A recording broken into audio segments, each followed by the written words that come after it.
Okay, good morning. So, after successfully finishing modern, ancient, and all, so now the next part of history is medieval. So, okay. So, did you revise the ancient one? How did you feel? Comfortable, confident? Uh, so, I hope the questions after 2020 must be doable with the help of the class and with the help of the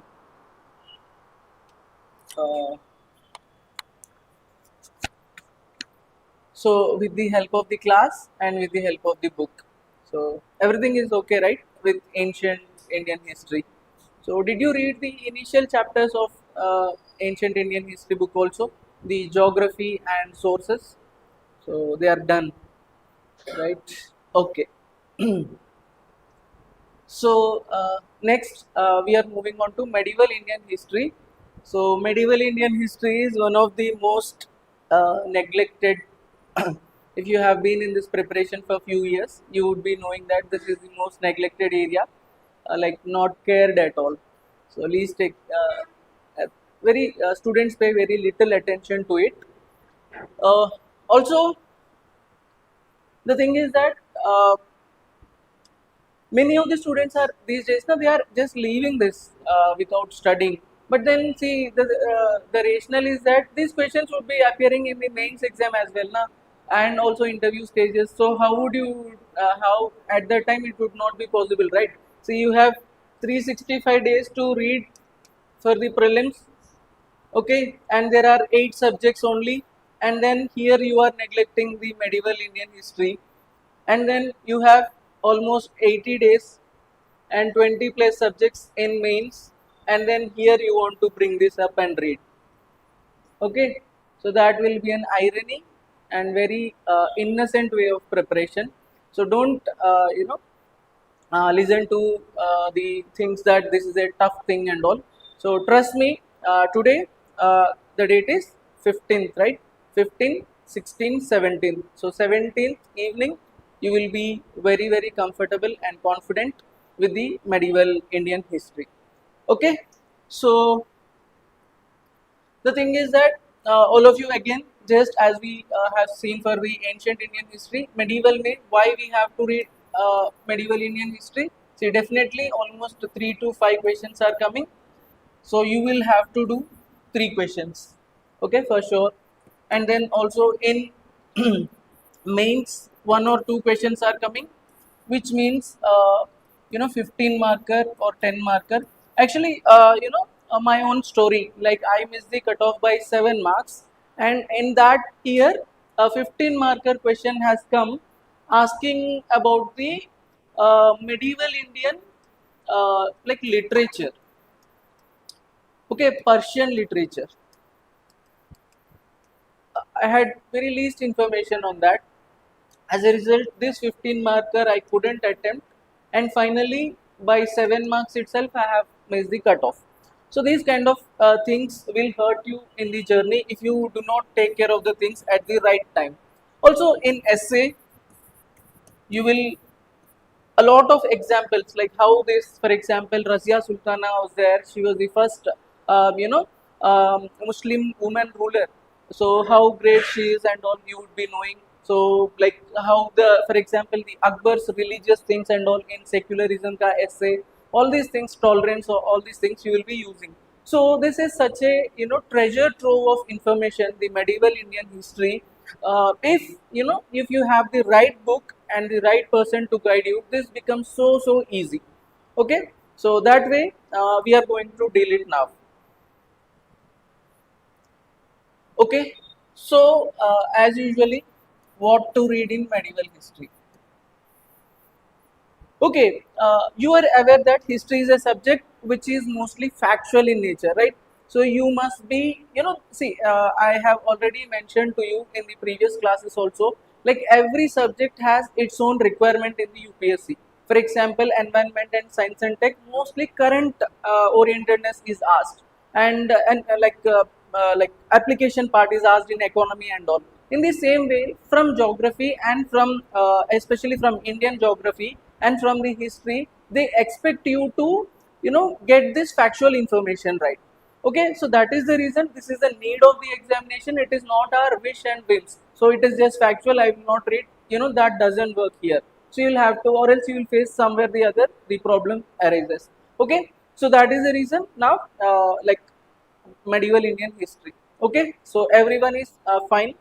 Okay, the thing is that in the medieval Indian history, there are 500 facts that you will have to remember. Okay, 500 facts.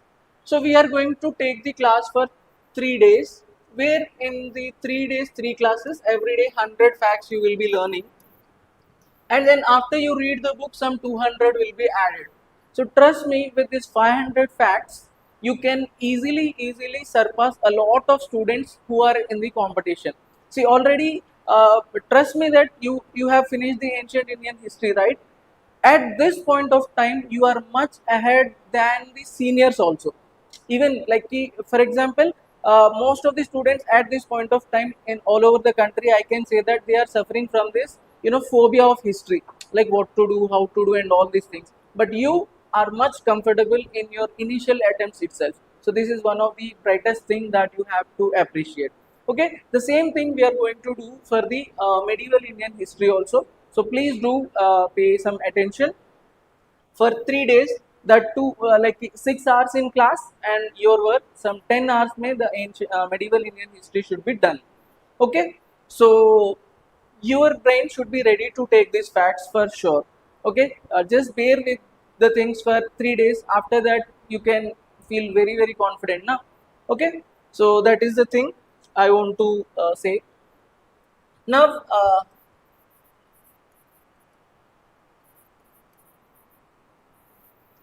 So what we are going to read in medieval Indian history is very simple. If you understand the chronology, that's it. That chronology itself you are studying some points about those things. Okay. Now please pay good attention here. So at ancient Indian history we have completed Gupta. After Gupta, some small kingdoms have come up, right? So the Pushyabhuti dynasty and Maitrakas, Maukharis, huh? Palas, Rashtrakutas, Chalukyas, all these things. After that, in India, a kind of period of darkness, like a dark age is there where not many powerful empires are there. Okay, so slowly, that point of time in the North Indian region, Rajput kingdoms have come. Okay, Rajput kingdoms have come in the North India. Okay, so our medieval Indian history starts at around 1100 AD. Okay, so 1100, which is just 1000 years from now. Okay, so these Rajput kingdoms were ruling the North India.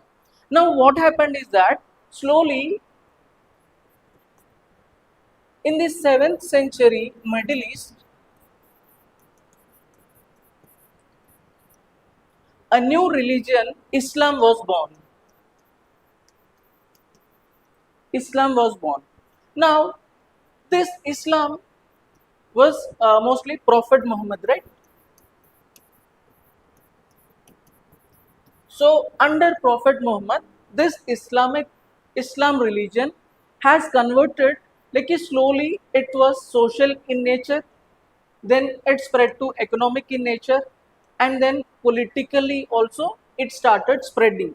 In many of the regions of Africa, northern Africa, even today, Egypt and all these things, Middle East, and then to Europe also, as far as Spain they have conquered. Okay, this Prophet Muhammad. So after Prophet Muhammad, Caliph. So this caliphate was the political authority. Okay, after caliph, here you have the independent rulers.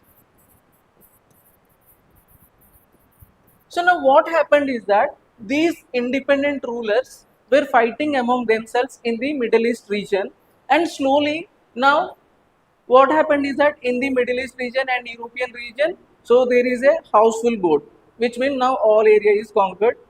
The only region left is the tulip board is towards the east side. east side, which is Pakistan and Indian. So we will refer as Indian subcontinent.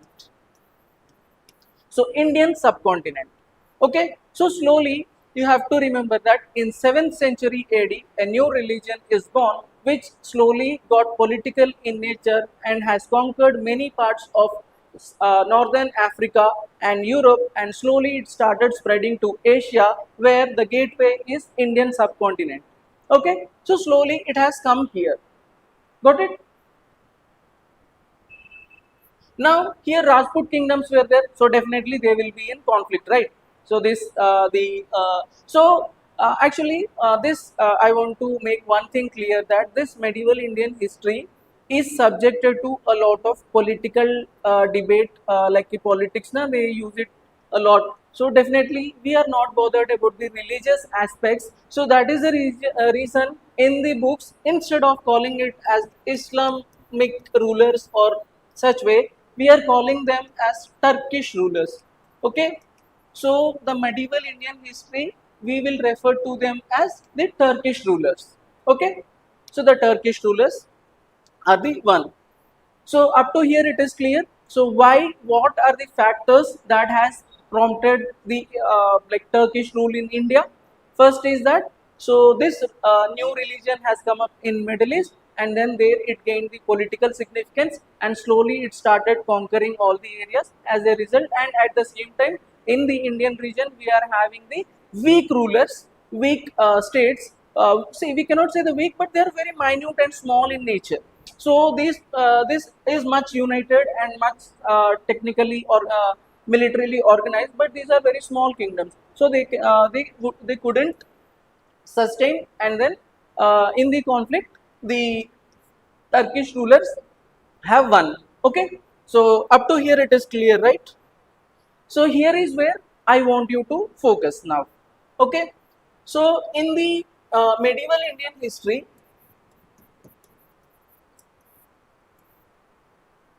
this Turkish rule or the Islamic rule can be segregated into two: Delhi Sultanates and Mughals.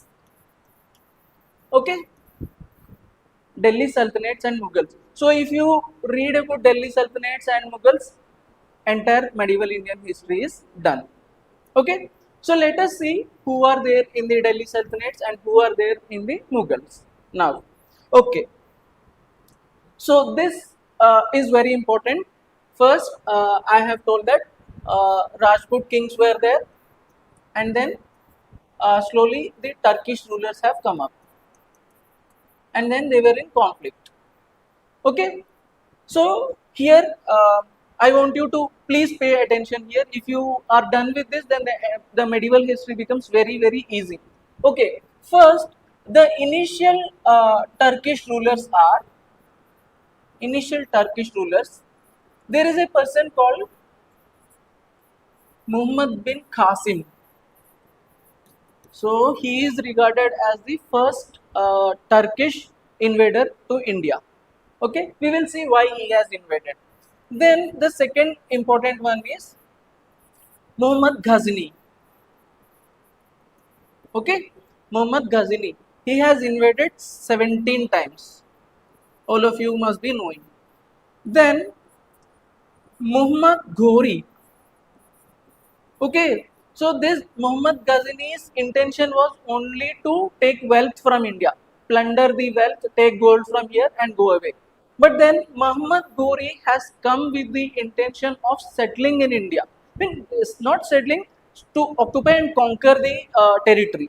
Okay, so this way Muhammad Ghori has come, right?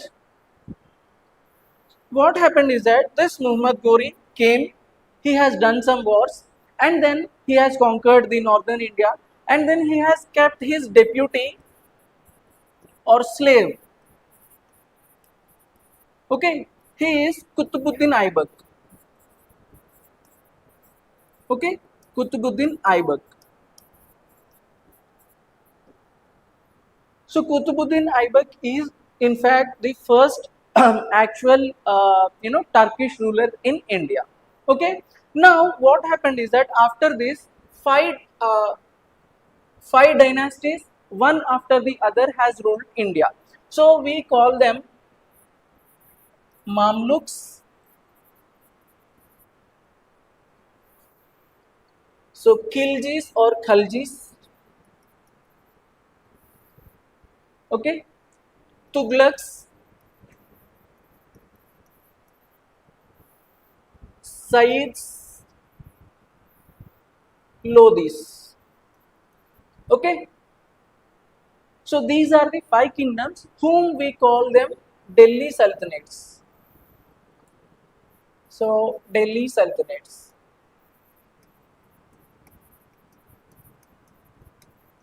okay, Delhi Sultanates. Five kingdoms, okay, so five dynasties. After this what happened is that, see, definitely this is a political thing, is a cycle. What happens is that, like, a few dynasties come, and then after a weak dynasty is there, and some other dynasties will be replacing. So here you have the regional kingdoms after some time, okay. regional kingdoms Regional kingdoms may we have only Bahmanis and Vijayanagar Empire as very important. Others are not important much. Okay, so this is the regional kingdom. Then after that, what happened is that one again a Turkish ruler by name Babar has come to India, and then he had defeated the last Lodi ruler and established the Mughal rule in India. Okay, in Mughal rule. So under Mughals, rather than dynasty, we will be talking about some rulers itself. Okay, the first one is Babur. After Babur, Humayun,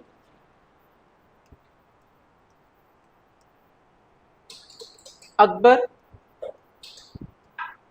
Jahangir, Shah Jahan, Aurangzeb,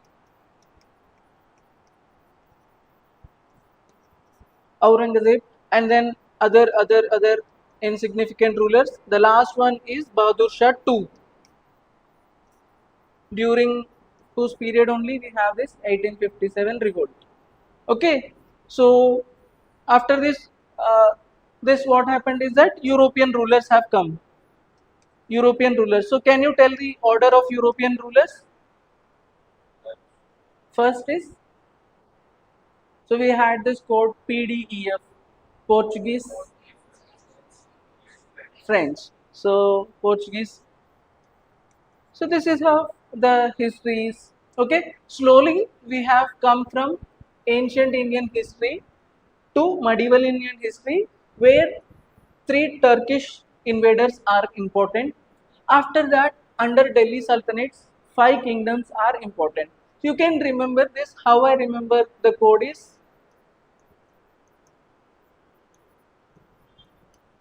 okay. So, so using that code you can remember.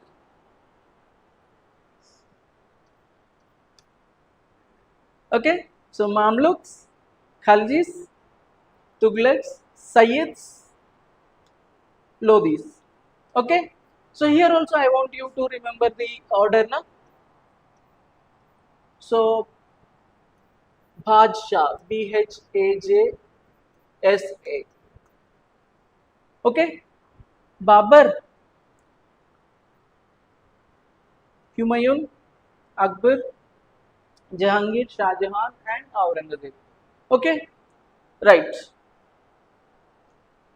Now, see, in the first chapter we will be discussing about Delhi Sultanates. Okay, in Delhi Sultanates, what is the chronology is that, see, every time a story repeats.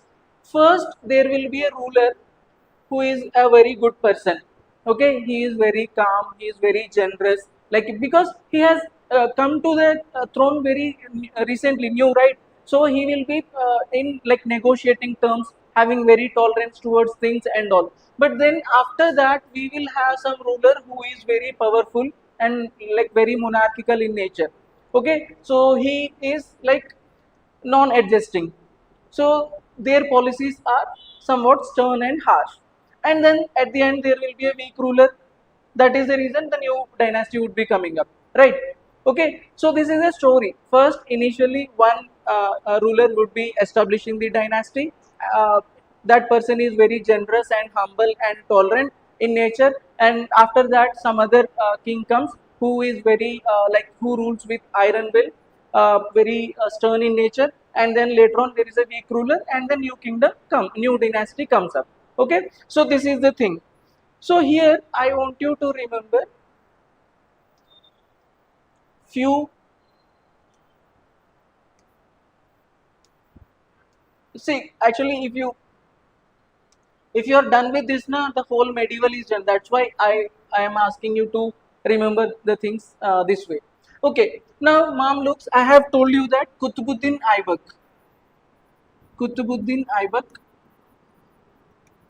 is the important ruler. Okay, see, first ruler who has established the Mamluk dynasty. Now after him, his son-in-law Iltutmish. So Iltutmish is very important. After that, Razia Sultana has come. After that, there is another important ruler, Balban. Okay. After this, we have a weak ruler whose name we need not remember. Okay. Now, the story is like this. See, the founder of this dynasty, okay, the founder of this dynasty would be working under this ruler in some army. So he will take a chance, he looks for an opportunity, and he disposes this king and he forms his own dynasty. Okay, one such person is Jalaluddin Khilji. Okay, Jalaluddin Khilji has established the Khilji rule in India. Okay, now the same way like these people, important one is Alauddin Khilji. Okay, Alauddin Khilji. After that, again some weak rulers have come up. Weak rulers. Okay. So after weak ruler, there is one person working in this army. That person is Ghiyasuddin Tughlaq. Ghiyasuddin Tughlaq. Okay. Ghiyasuddin Tughlaq is the founder. Now, the important ruler here is Muhammad bin Tughlaq. Okay. Muhammad bin Tughlaq. Same Firoz Shah Tughlaq. He is also somewhat important. Then again, weak ruler. Weak ruler. So this led to the formation of Sayyid dynasty. So Sayyid dynasty has ruled for very short time and only one ruler is important. It is Khirs Khan.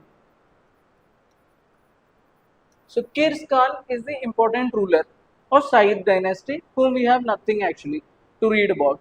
Now Lodhis are important. Okay, again the same thing happens. Lodhis, they have defeated the Sayyids and then established the Lodhis. So the founder is Bahlol Lodhi. So Bahlol Lodhi is important. After this, now the greatest ruler or very important ruler is Sikandar Lodhi. Sikandar Lodhi. The third one is Ibrahim Lodhi.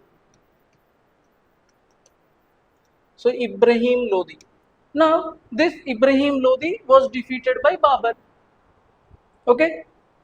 Ibrahim Lodhi was defeated by Babur and Mughal Empire was established. Okay. The things are clear?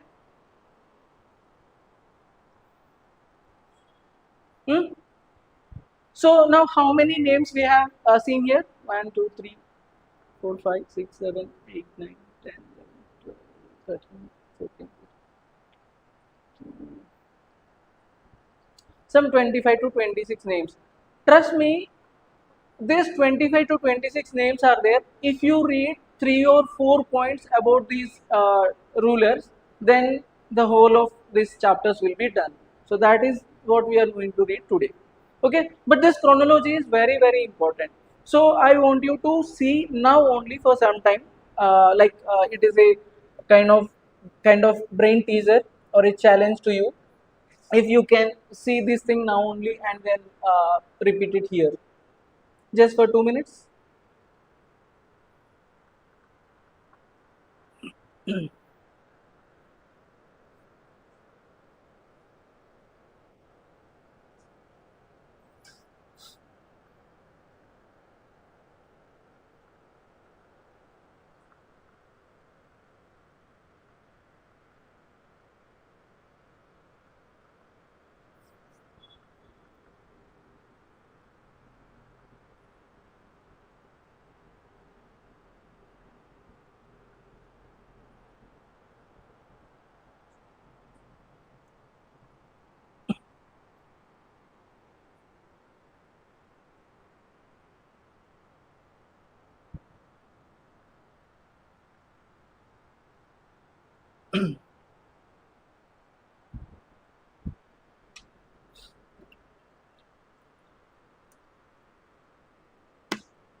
Okay, right?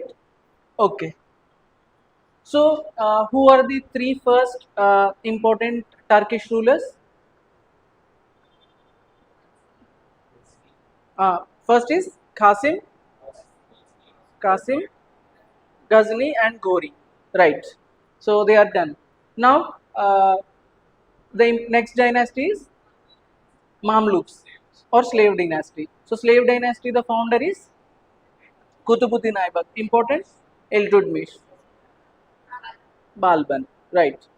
Done. The next empire is next dynasty is Khaljis. Yeah, Khiljis. Alauddin Khilji. Two important ones. Third, Tughlaqs. Ghyasuddin Tughlaq, Firoz Shah Tughlaq. Right.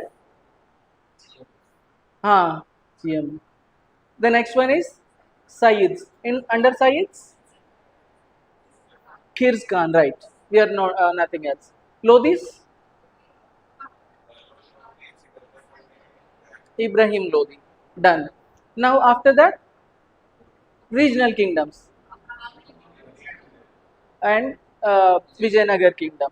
After that, Mughal Empire was established by Babur. So here the first one is Balban and this is Babur. Okay, Babur. Right. After Babur, Humayun. Then uh,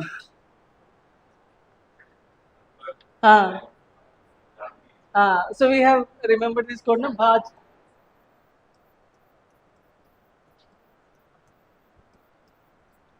Babur, Humayun, Akbar, Jahangir, Shah Jahan, Aurangzeb.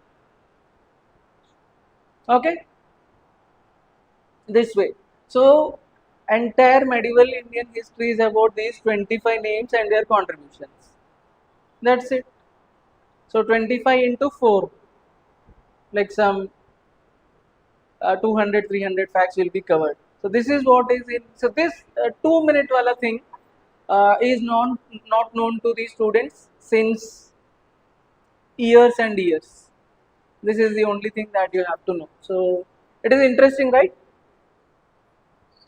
Okay. Now the things are very simple. We will be discussing about each one of them.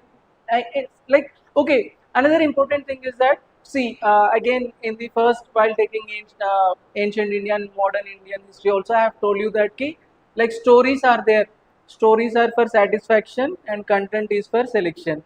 So that is the reason in all these now there are very good stories actually. Like you know how one has come, one has like he kept spice in the like court of the other king and then have benefited and all these things are there. But then for the exam, because now the exam is almost 80 days from now, right? So you will have to remember the hardcore facts about these things only. Okay, please make yourself comfortable to absorb these facts easily. So don't think that these are alienated or unknown like what are we studying in isolation, like that. Okay, now that you have known the chronology and the names inside, I feel 50% you are comfortable. Okay, so slowly I want you to like take this thing in your mind that key stories are there. See, everything nobody knows. First of all, Indian history itself is loosely reconstructed, okay, loosely organized. So it, with great difficulty, they have made some kingdoms and all these things, and a chronology is made, and out of that some important things are only given for the academics, of that some important things are only given for the UPSC, of that some important things are only important for general study students and not optional students. Okay, so in these much filters, you know how much you have to remember. Okay, that is the reason. Don't try to remember each and everything at your disposal. What we are discussing in the class and in the book, that should be sufficient for you. In prelims, like 3 to 4 questions. In mains, definitely if 20 marker come, like 10 or 15 whatever, you will be doing it comfortably. Okay, right. Now we will be discussing this Turkish rule. Okay, the first ruler we have discussed is, so, Muhammad bin Qasim. Okay, so only one fact about this guy. What happened is that actually uh, Indian sailors were there. So Indian sailors and Arab sailors, they were fighting in the coastal region. Okay, then there is a king called Debar, and then he sent this guy Muhammad bin Qasim, okay, to deal this sailor issue. Go and support our sailors, the Arab sailors, against these Indian sailors. So this was the first point of conflict between Indian subcontinent and the Turkish region. Okay, so this is small thing. The sailor issue, Muhammad bin Qasim has come. Now Muhammad Ghazni, okay, from 1000 to 1028. Okay, he has invaded 17 times, and the main reason was only wealth, plundering the wealth. Okay, here you have to remember. Okay, you must be knowing this from movies also. Previously, where was the wealth kept? Temples. So temples are the place where wealth is kept, all the gold and all. Even in Kerala today, the Padmanabha Swami temple is there, lot of gold is there in that, right? So similarly, in those days also, in the ancient India, the gold is kept under the temples. So that is the reason this Muhammad Ghazni has attacked the temple. So we cannot, like it is mentioned in the book also, we cannot accord any religious things into this, like if someone has destroyed the temples or such things are not the right narrative. Okay, so because the temples, you have to remember some of the important temples. Okay, Taneshwar, Mathura, Nagarkot,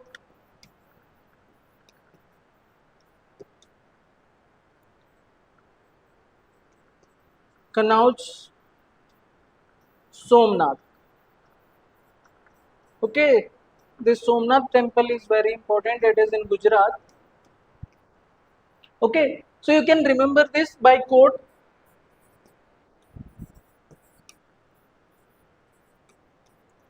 So Tamanna ka Sona. Okay, this Taneshwar where we have read previously.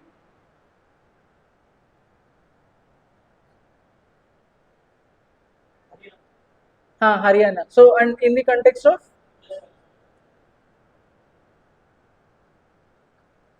Taneshwar Pushyabhuti dynasty, Harshavardhan, right? Tanesar. So these are the 5 important temples that are very important. Actually, this Somnath, it has very huge wealth. So this is where this Ghazni and there is a king Bhima too. So they some war has happened and lot of soldiers has died, and this Somnath temple's wealth was plundered. Okay, so these are the things. Okay, now Muhammad Ghori.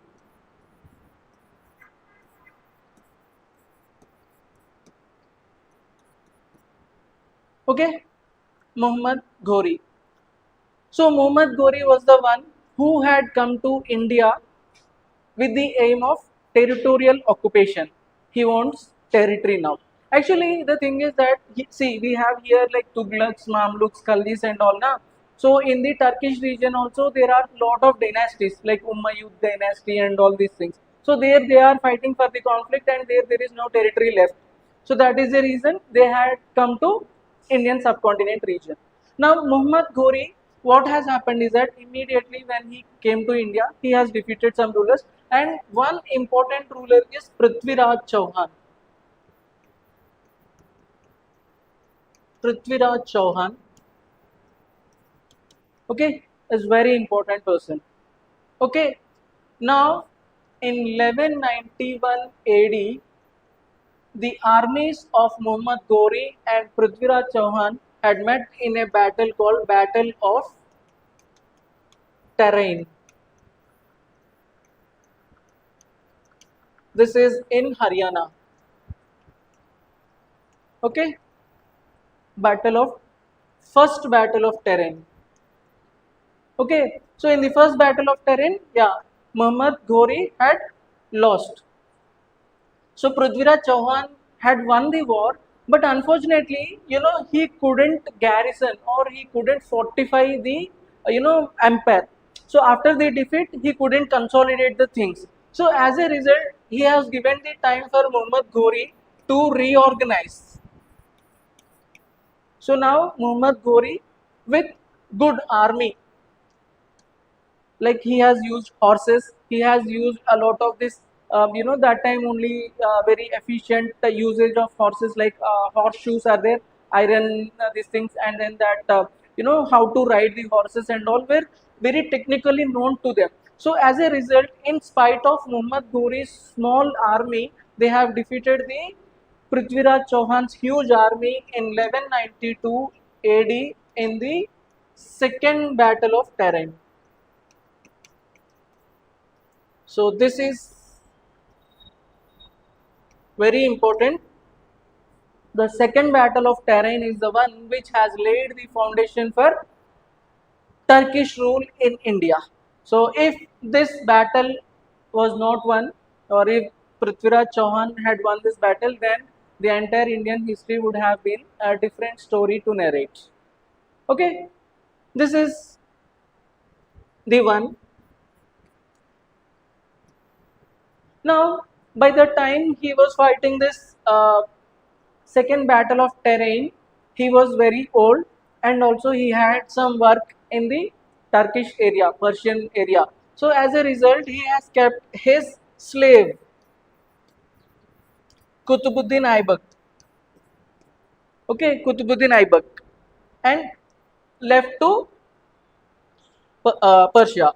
So now this person has faced some problem from a ruler called Jaichand. Okay, Jaichand. There is a place called Chandwar.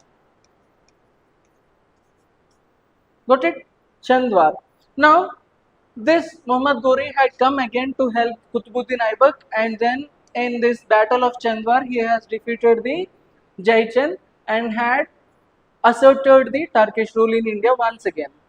Okay, so this is very important. So these three, the first battle of Tarin, the second battle of Tarin, and the battle of Chandwar, these three are very important, where Muhammad Ghori has established the Turkish rule in India. Okay, done? Right. So about the three first Turkish rulers we have completed. Now the important thing is the next one, Mamluks, right? Or slave dynasty. Okay, slave dynasty. The first one is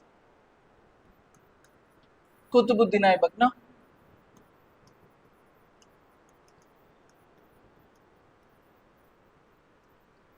So Qutbuddin Aibak.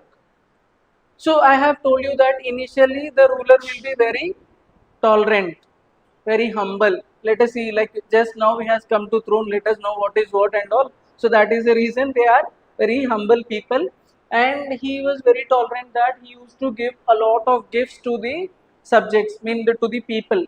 Be it without considering the religion also, Hindus or Muslims, he used to give lot of gifts, and whoever is in need, he used to give them a lot of things. That is the reason he was called Lakh Baksh.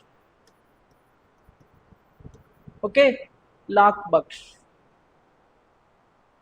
And he was so tolerant that there is an important Bhakti saint, Qutbuddin Bakhtiyar Kaki. Bakhtiyar Kaki.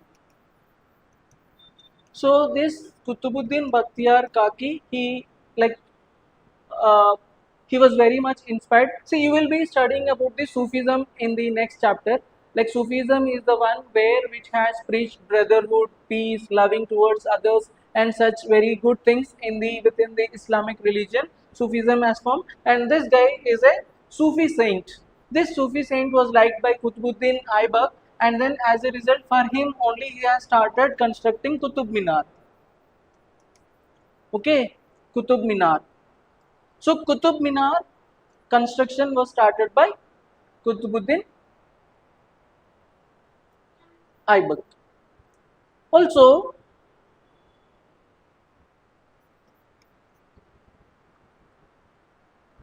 okay, only he has started the thing, it was completed by the next ruler, Iltutmish. Okay, so these two things only you have to remember. Actually, there is one important uh, hmm, Hassan Nizami. So Hassan Nizami is the important scholar under him. Okay, two important mosques are there.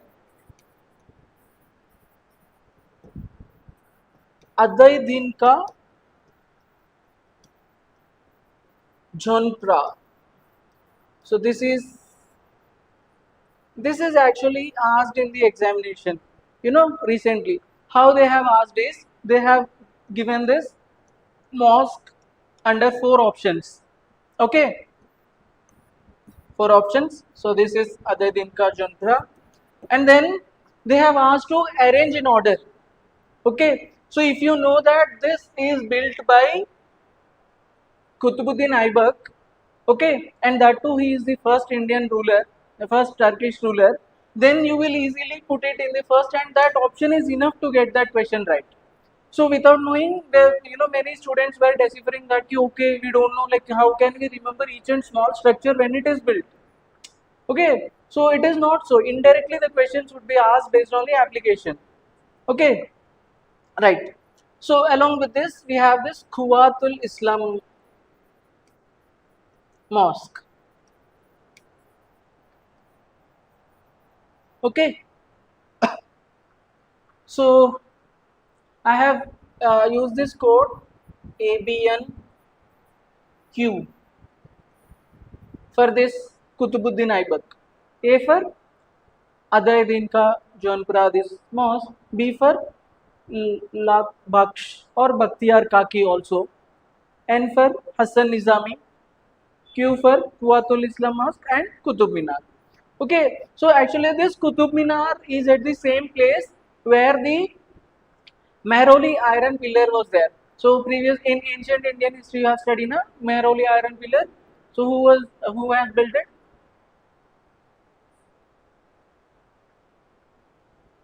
Guptas. Chandragupta II or Vikramaditya. Right. So at the same place. So if Qutub Minar and this is the Mehroli iron pillar, they are in the same just like 10 feet distance. Okay. So this is what. So I want you to remember this Qutbuddin Aibak thinks this way. Okay, is it easy? He was a poet, scholar.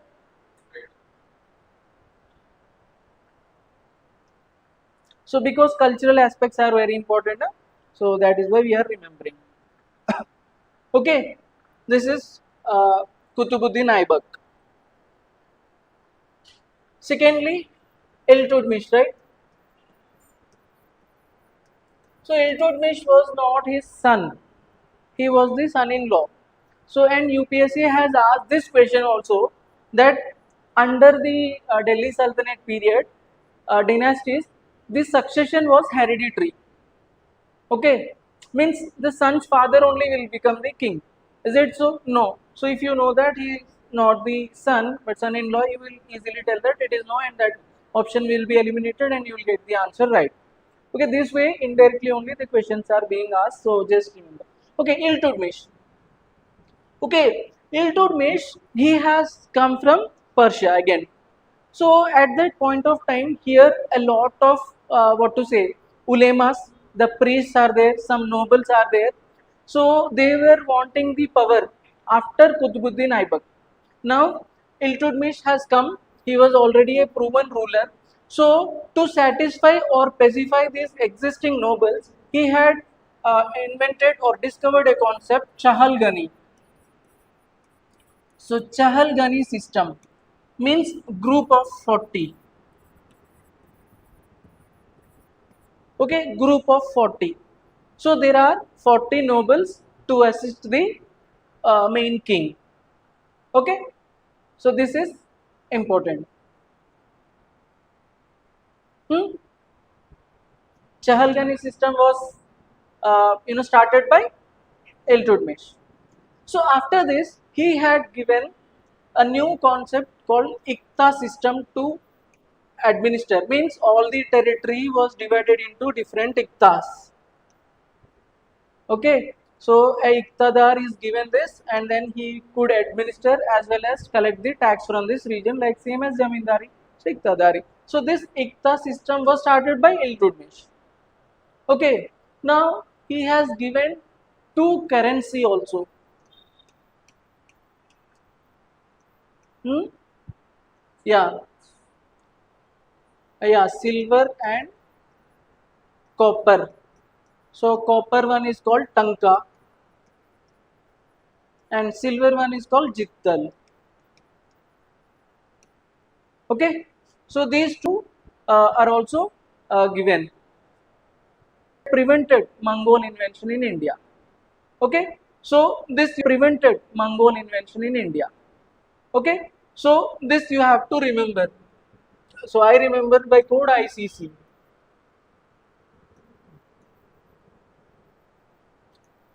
Okay, Ikta, Chahalgani, currency, and these two things. Mongols, Qutub Minar completion. Right? This is Iltutmish. So after Iltutmish, na, so Iltutmish has not, he felt that all his sons are not worthy, and he has given the throne to Razia Sultana. Okay, Razia Sultana. So actually, she was a very able ruler, like first Muslim woman ruler.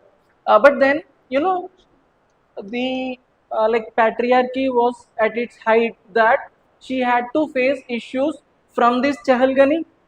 Okay, from the ulemas and the priests of the Persia, Turkey as well. From there also they were sending the letters that she should be removed from here. So, but then the people of Delhi has supported Razia Sultana a lot. So that is the reason she had at least continued for 3 years on throne. So she was very popular, taking good measures and all. So okay, in spite of, and also she was a warrior as well. She has waged some wars also. Okay, so all these things are there. But then for exam perspective में not much is there. Okay, just a 3 year rule. So just to mention that women Islamic ruler is there in India as well. Okay, after this the another important one is Balban. Okay, Balban, uh, after Razia Sultana, there is some Nasimuddin, one guy is there. You need not remember that person. Actually, Balban has given his daughter in marriage to that person, and then he told you take rest, and I will rule the kingdom. Okay, this way Balban has come to throne, and he has ruled for 40 years. You know this guy's personality. You should be knowing why, because he is a person who has started a lot of this theory of kingship means king is god now. Okay, so equal to god. So he was so stern that he stopped laughing itself in front of people, in front of the his ministers and all. Every day, he stopped taking wine also, because he thought that if someone sees him in that intoxicated, loose position, then they would not give me respect, or they would not listen to my words this way. Okay, and also like he would sleep alone in the room, fully locked, like he has a threat that someone would kill him. So that way, and then he has introduced two new concepts from Persia, that sajda and paibos.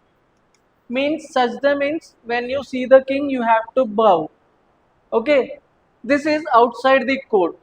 Inside the court, if you see the king, you have to kiss the feet of the king, these balbans. So these systems are introduced. Now he had lot of spies all over the empire. So in every, like, for spies also he has spies to spy on his spies. Okay, that much interesting person he is. Okay, and he started this Persian festival Nowruz. Okay, so Nowruz system, Nowruz festival was also introduced in India during this guy, and finally that Chahalgani was there, na, which Iltutmish had uh, discovered. That Chahalgani was totally destroyed. Like he had given warning to all those people who are in the Chahalgani. So Chahalgani system was abandoned or dismissed under Balban. So such a very commanding ruler this Balban is. Okay. So what you have to remember is that now from Balban times the king is God, theory of kingship, and then the concept like sajda and paibos, which means bowing to the king or kissing the feet of the king, was introduced, and then a lot of spy system was introduced, and then this Chahalgani was dismissed, and Nowruz festival was also started by Balban. Okay, so this is, so what will happen if this guy is so centralized, power is totally centralized, then no other rule. See, this guy will not even trust his sons also. He did not entertain any of his son, that after Balban there is no son, like no other ruler only. So at this point of time, Jalaluddin Khilji. So Jalaluddin Khilji was working in the army of Balban. Okay, now Jalaluddin Khilji, along with some other family members, okay, he has some other uncles and all these people, sons and cousins and all. So these Jalaluddin Khilji, under all these family people, they have revolted against the last ruler in this like Mamluk dynasty. They have killed that person and then established the Khalji rule. Okay, that is the reason this is called dynastic revolution. Okay, dynastic revolution, which means as a dynasty together they have took off the Mamluk dynasty and established the Khalji dynasty. Okay,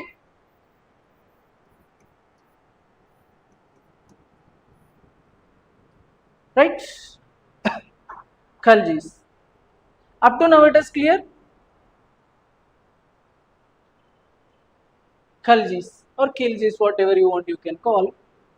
Right. So here, do you remember the first guy? Jalaluddin Khilji. So Jalaluddin Khilji. So as I told you, the first ruler will be very tolerant and humble and peace loving, all these kind of things. Although they were, consolidating some territories and all. Okay, Jalaluddin Khilji was the first uh, Turkish ruler or Islamic ruler to have said that, India cannot truly become an Islamic state and we need to respect the religion that is existing here. Okay, the Hindu religion which is in India. So he asked his like military or the kings, whoever are there, to follow a tolerant policy. So he told that we cannot impose the things here. Okay, we have to adjust with the local conditions here and rule the country than adopting a fierce like mechanism to administer these people. Okay, this is Jalaluddin Khilji. Now the important one is Alauddin Khilji.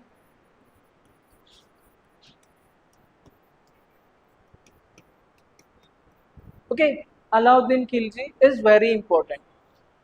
So under him, see, if the name Alauddin Khilji comes now, you have to remember this market reforms. So very very important market reforms. So he had established three kinds of market. Okay, one market is for grains, another market is for cloth, another market is for horses. Okay,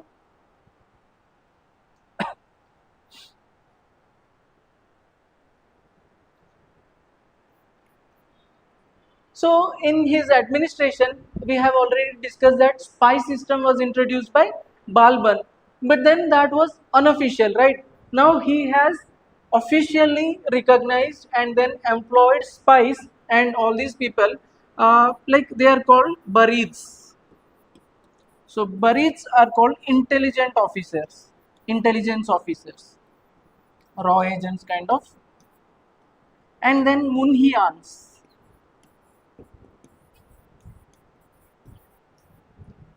Like for information and spying.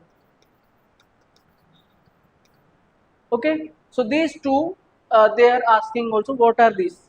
So what are Barids, what are Munhians and all. So these people, these are the intelligence officers and Munhians are information spying people. So I remember that Barids is kind of like brain, like that, no? Brainy. So that is why intelligence officers, this kind of thing. So Munhians are this thing. Okay, okay. Alauddin Khilji, one important thing that you have to remember is that for the first time South India was conquered. South India came under the Turkish rule or Islamic rule under Alauddin Khilji. Okay, Alauddin Khilji. So he has sent a person, his deputy called Malik Kafur. Malik Kafur. Okay, so Alauddin Khilji has sent Malik Kafur to occupy the Deccan South Indian region. Okay, here two actually Iltutmish also has sent army, but then actually what happened that time is that because that is the time first they were only settling here, right? The Turkish rulers. So at that point of time, there is not much scope to maintain the huge consolidate power at Delhi and also in South India. So they invaded, but they didn't do much. But this guy Alauddin Khilji has sent this Malik Kafur and then brought this. So two important achievements are in this Warangal region. So Pratap Rudra. So Pratap Rudra is the king at that point of time, and then this Malik Kafur had occupied the Chidambaram temple also. So up to Chidambaram temple they have conquered, which is in Tamil Nadu, right?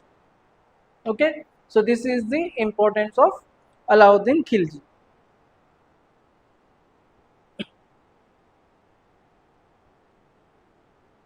Got it?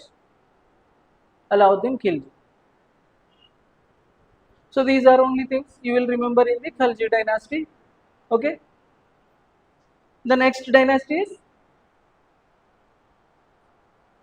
Tughlaqs.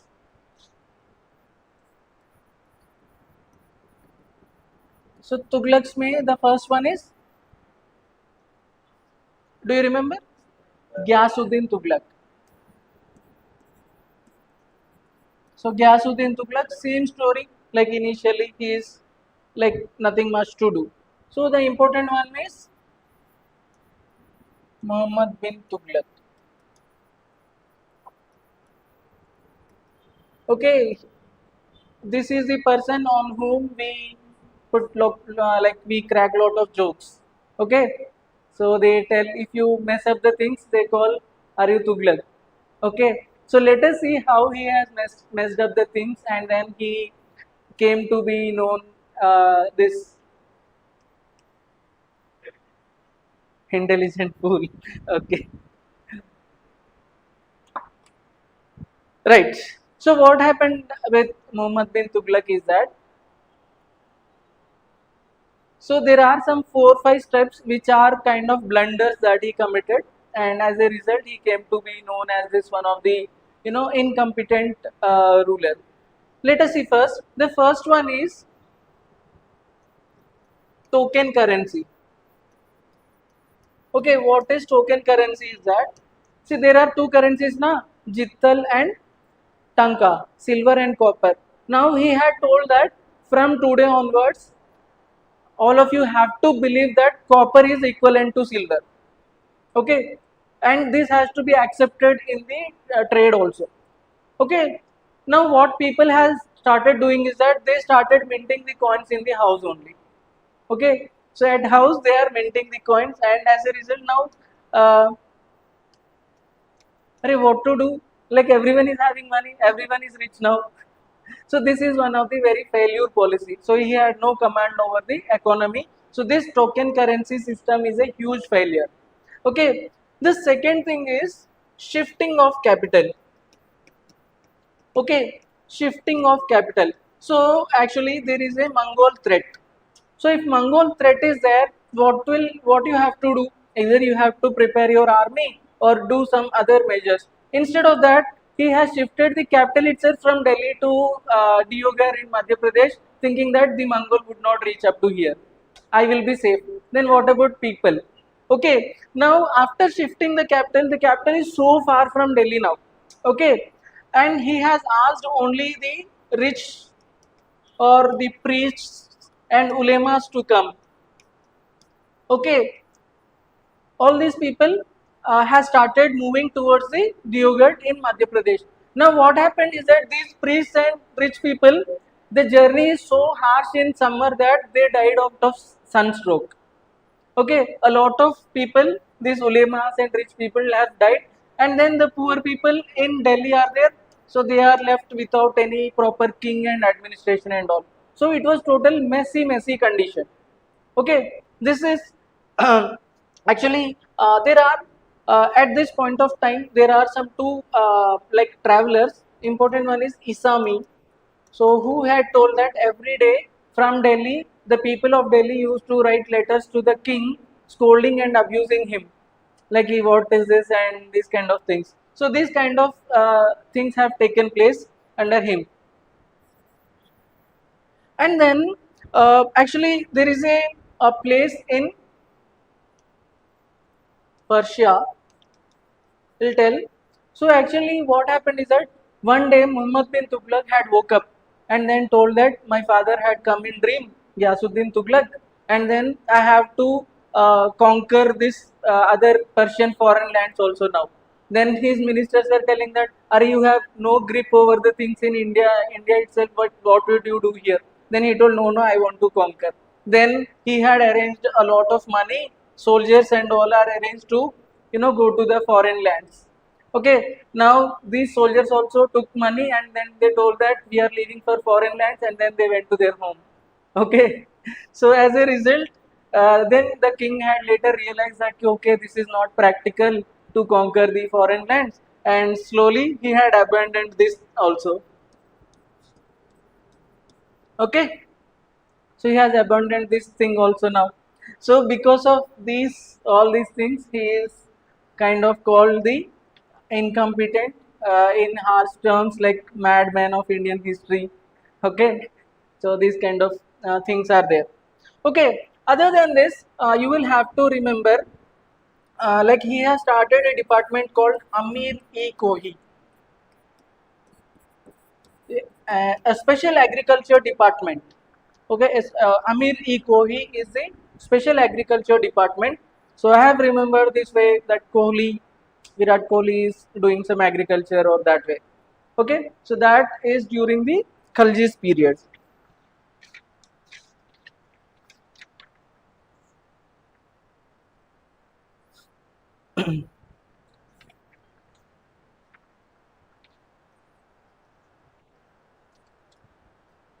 Okay,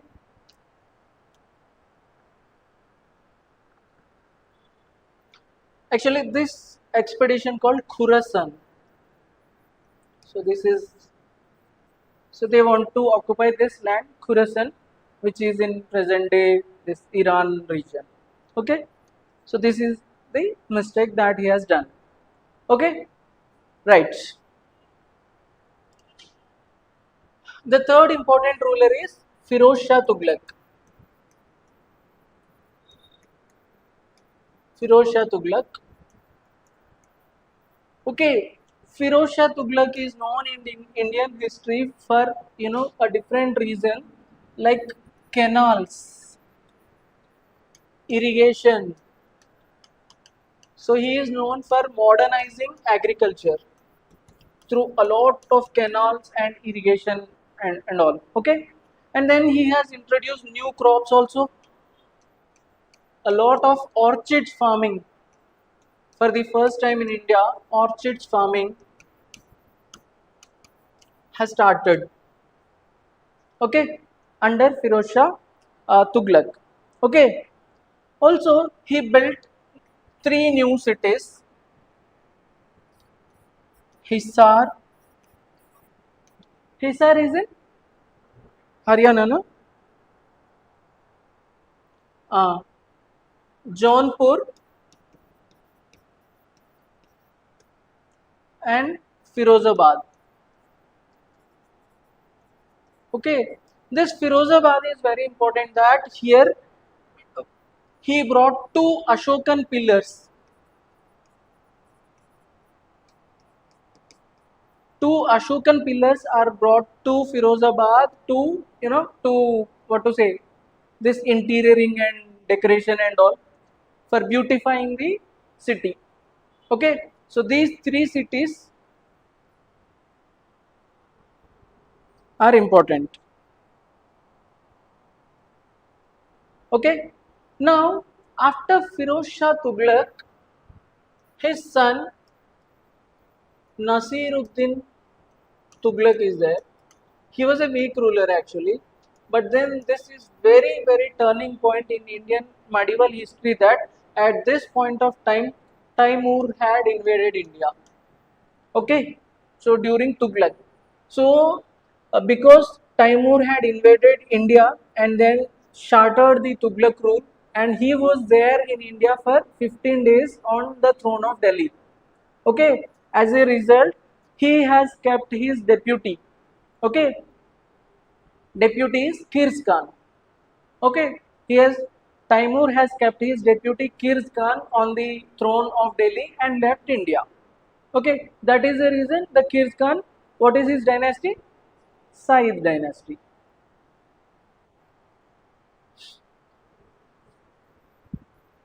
Said dynasty.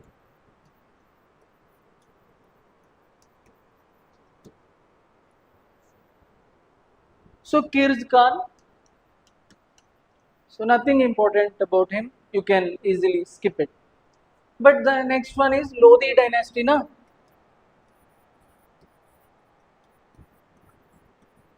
So Lodi dynasty. First one is Bahlol Lodi. So Bahlol Lodi, same thing. He is a tolerant person. Okay, nothing much about him. The second one is Sikandar Lodi. So Sikandar Lodi, he was a kind of arrogant man, an intolerant man who had imposed this jizya tax on non-Muslims. Okay, so this is one kind of aggressive policy. Okay, this is there.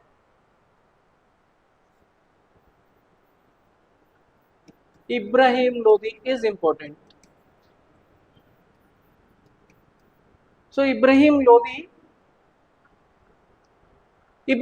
also, he was so arrogant person, so angry person that even he would hugely hurt his own ministers and all. Okay, one such minister is Daulat Khan. Okay, he has hurt his own member Daulat Khan, and then he was in conflict with a Rajput ruler Rana Sangha. Okay, this Ibrahim Lodi. Now these two people, what happened is that they sent an invitation to Babur. Okay, hello Babur, come to India. This guy is doing lot of overaction. Please deal this thing. Okay, so as a result, so already this Babur was one of the most potential and abled commander, military commander in Persian region.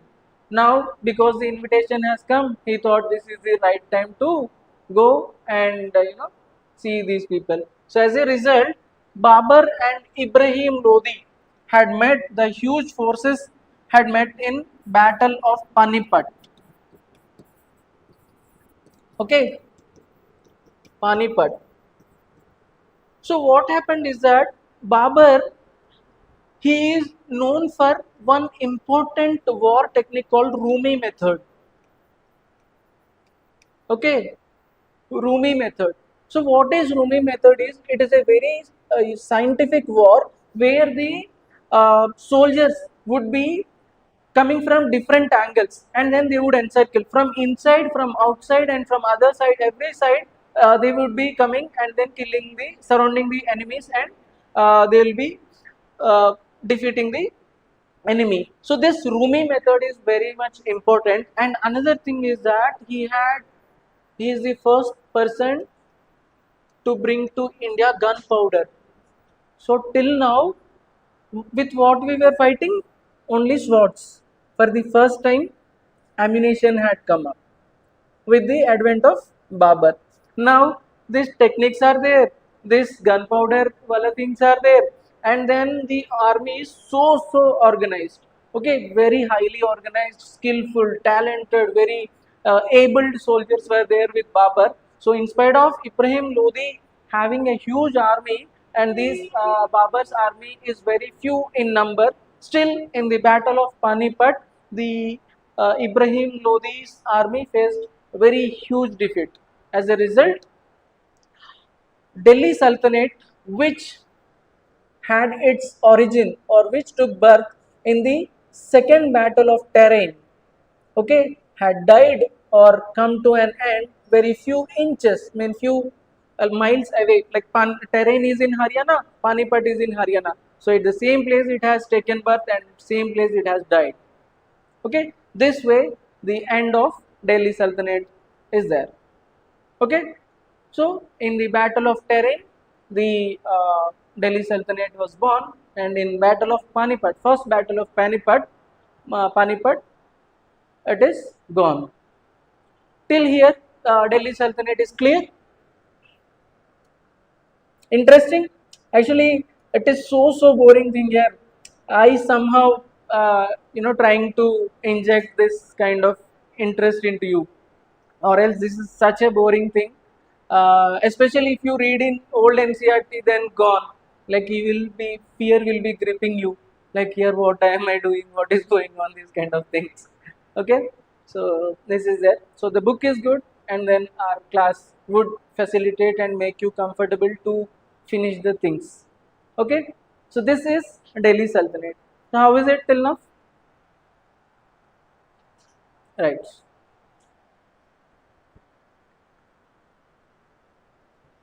So uh,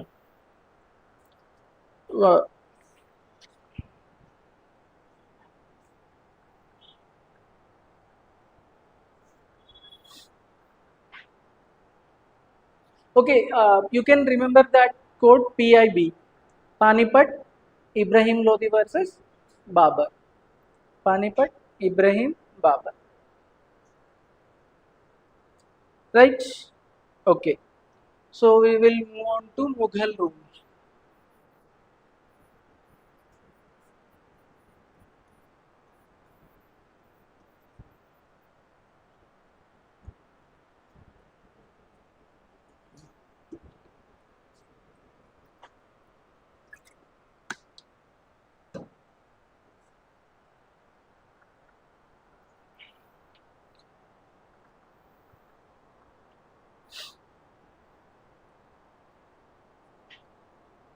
Okay.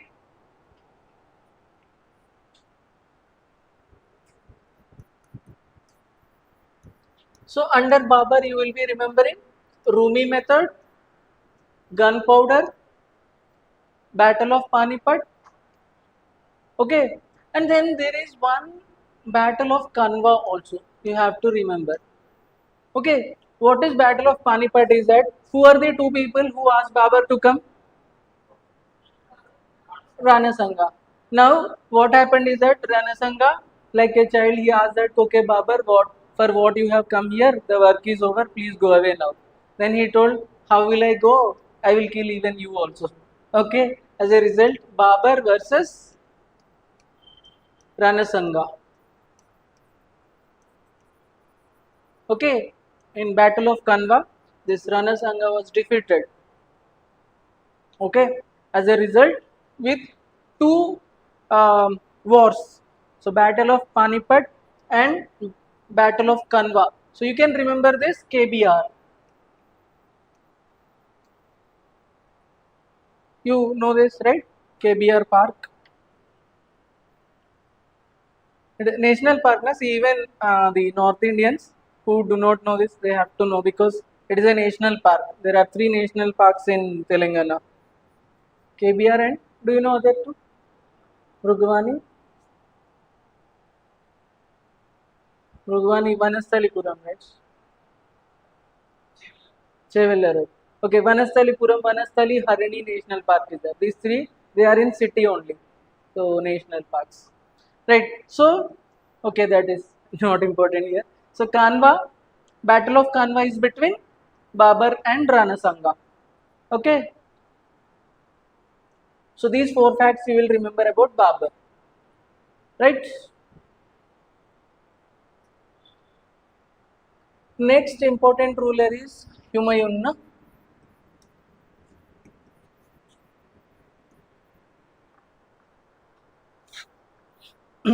Okay, Humayun.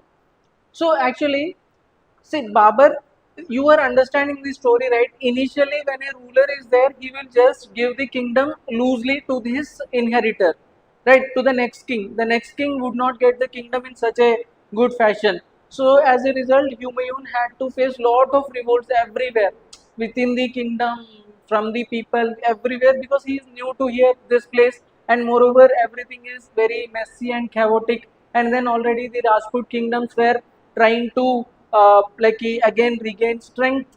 Also, there are regional kingdoms, right, which we will be discussing. Actually, they have to be discussed previous, but then we are continuing the thing.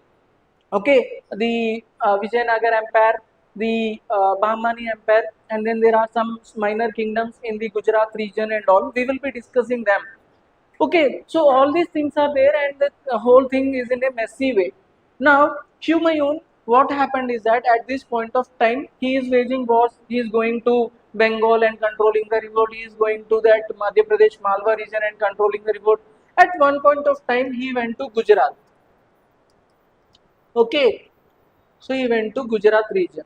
Now, what happened is that there is one very important ruler, Sher Shah Suri. Sher Shah Suri was in the Bengal Bihar region. So he was a very able person. Okay, what happened is that this Sher Shah Suri, when he learned that Humayun had went to Gujarat to counter a revolt, he had come and occupied the throne of Delhi. Okay, now Humayun, okay, Humayun had come. and then both of them fought a battle of Kanauj. Kanauj. Okay, so Battle of Kanauj, where Humayun versus Sher Shah Suri. Okay, where Sher Shah Suri had defeated Humayun. Okay,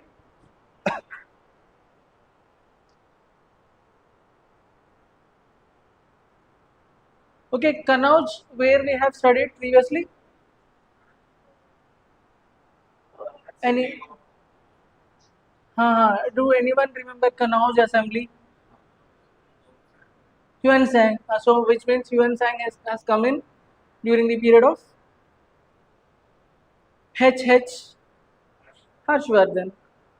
Okay, so Yuan Sang. So this Kanauj is that same Kanauj which we have studied at that point of time. Okay, so Sher Shah.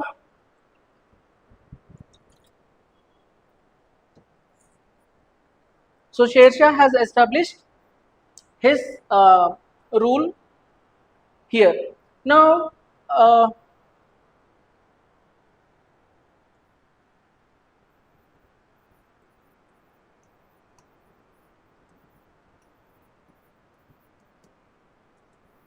so Sher Shah Suri from Bihar, he was occupying the throne of Delhi, and Humayun had literally started going towards Persia again. So again, one second.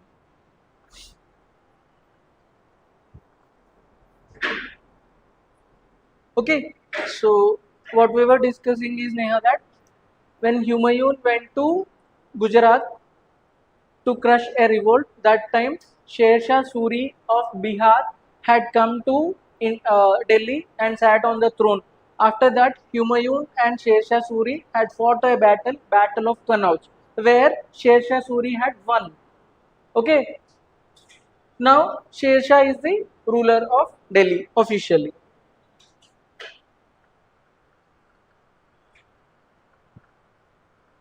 Sher Shah Suri. Okay, Sher Shah Suri's rule is very important in Indian history for few things, which is a lot of judicial reforms were introduced. Okay, judicial reforms were introduced for the first time. Like where previously where did we see that for the first time civil and criminal laws were segregated and all? Cornwallis in the ancient history, Guptas. So Gupta's all the things were there. So here once again, judiciary system was very well organized under Sher Shah. Even revenue also. So revenue for the first time, a scientific calculation of taxes and revenue collection and all was done. Okay, so this is very important. And then there are some architectures also. So, for example, in Delhi, we have this fort called Purana Kila. Okay, Purana Kila is also by Sher Shah. So, other than that, nothing much to know about Sher Shah. But then an interesting thing has happened. You know, Sher Shah Suri, now that we know that Mughal rulers are using, which means Indian rulers are using guns. Okay, now guns. What happened is that Sher Shah Suri, he was checking his gun and suddenly it got misfired and he himself died. Okay, so Sher Shah Suri died in gun misfire. Then who would be happy with his death? Humayun. So again, Humayun, the person who was silently going to out of India, has suddenly realized that oh, this guy has gone. Now this is the time for me to come. So again, Humayun made a comeback. So it is kind of luck, right? So Humayun had come once again. This. So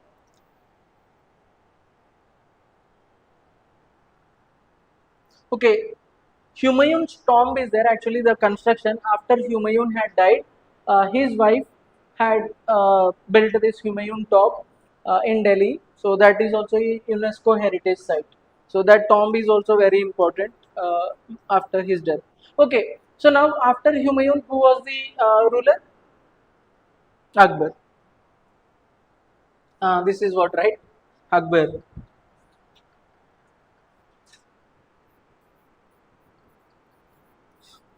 Akbar.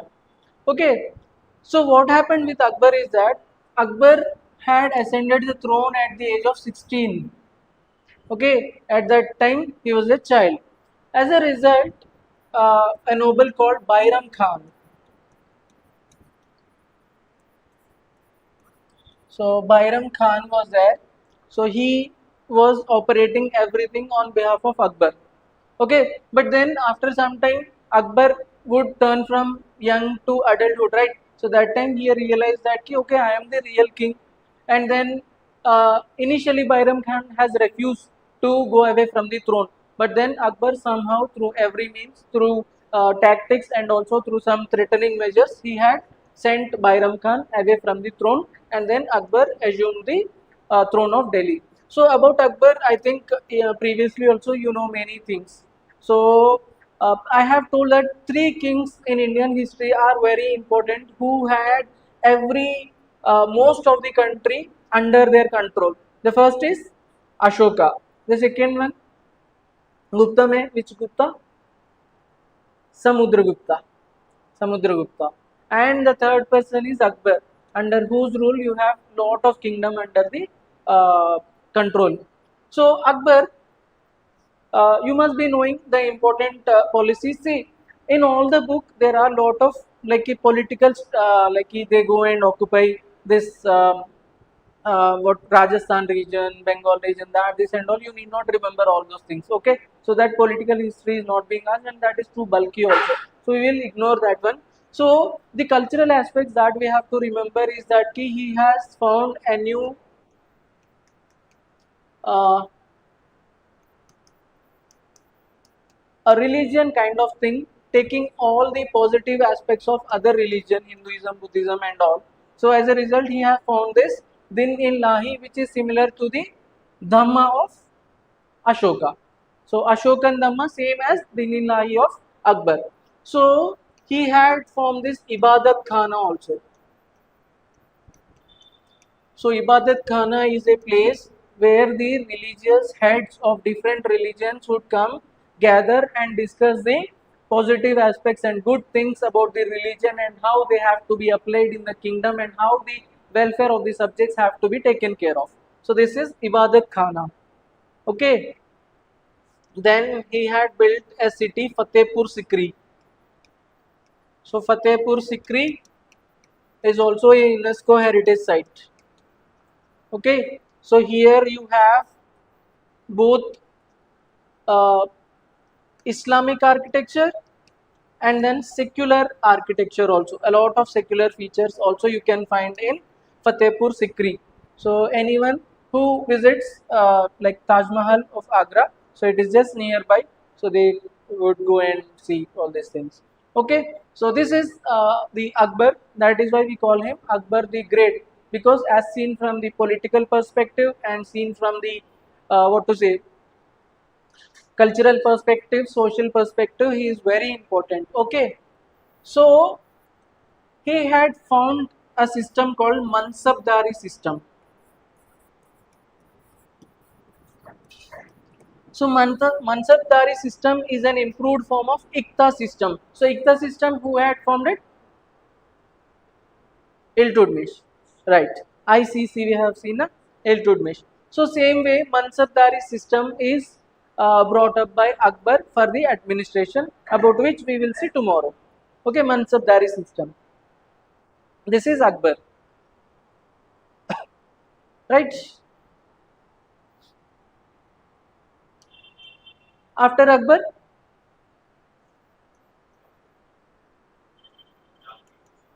Jahangir. So Jahangir was one of the very pleasant kings of Mughal rule. Okay, he is the like not at all interested in wars. If someone tells that some enemy is going to come, then he will take that, you take care of that, you go and all. But he will get angry on one thing. You know what?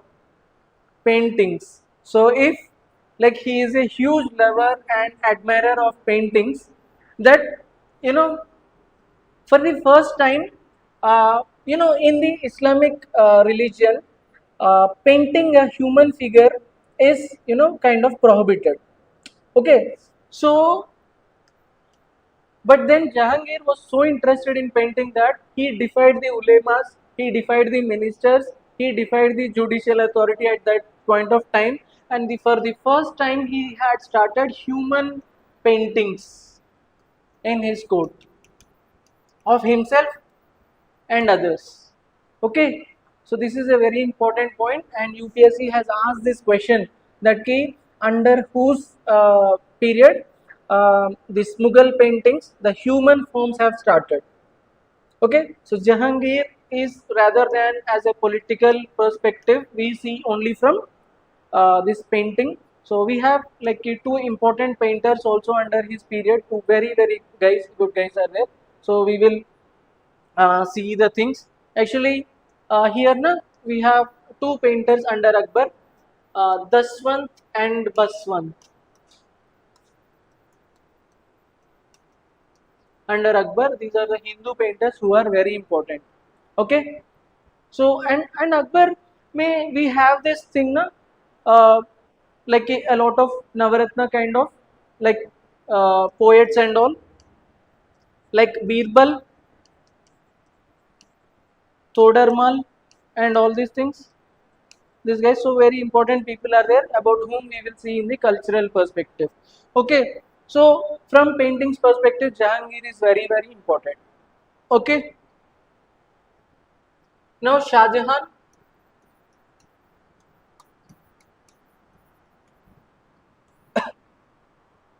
So Shah Jahan is there.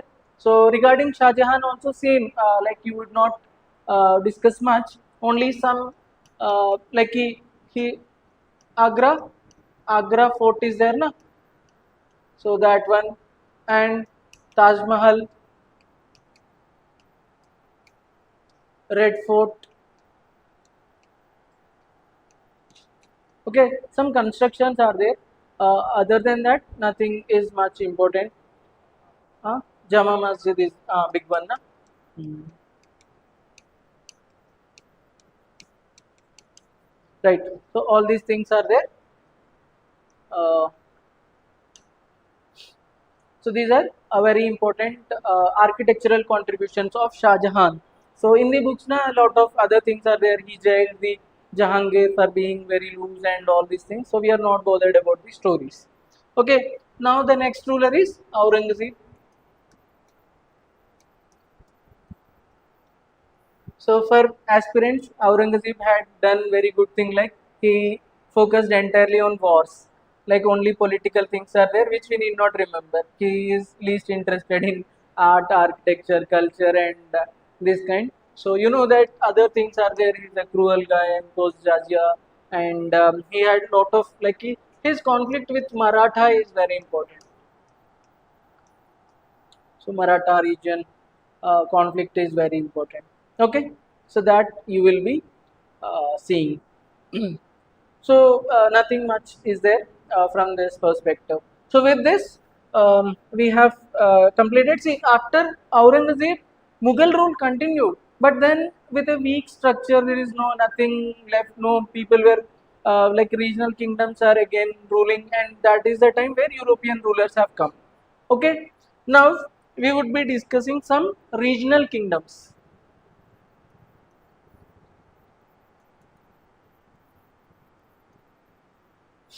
Okay, regional kingdoms we would be seeing.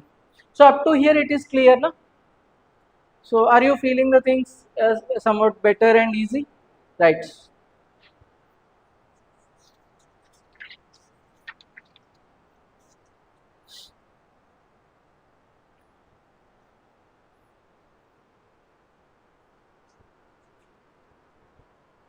Okay.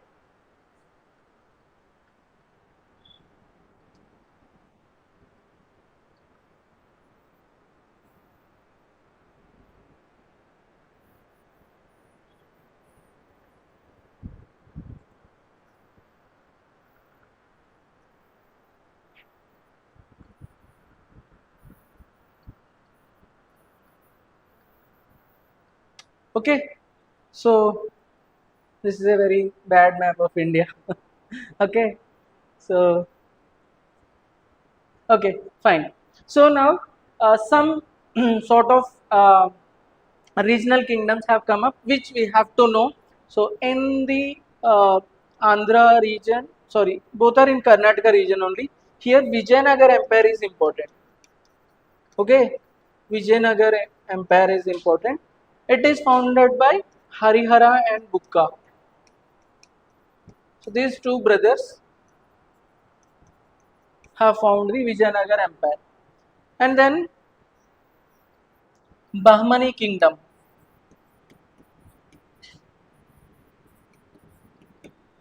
Okay, Bahmani Kingdom by Hassan Kangu. So Kangu, Hassan Kangu. Okay, in Kashmir region, you will be learning about a very wonderful, important person, Zainul Abidin. So we will be discussing now. And in the UP region, important one is Sharki dynasty.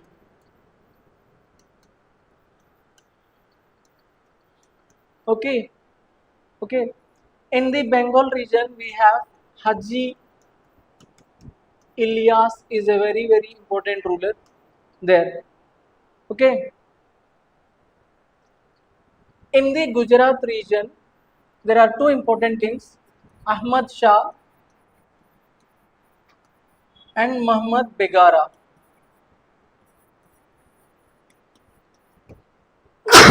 Sorry. Okay, so these are the important regional kingdoms or regional rulers that are important after the Delhi Sultanate and before Mughals. Okay, so would it be better had I explained them previously? Because I wanted that to continue the Turkish rule finish and then come to the regional ones. Okay, right. Okay, so let us see one by one. This Zainul Abidin is there now. He is a very important king in Kashmir region.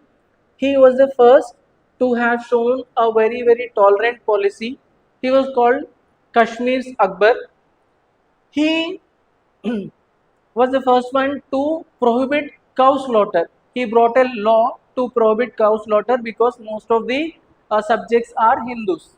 Okay, he himself was a poet who has written a lot of secular and brother-loving peaceful poems, and also he has ordered his ministers and courtiers to translate Ramayana, Mahabharata, and all these things into Persian language so that they will be available for the Islamic rulers and Islamic people also to understand the message from these books.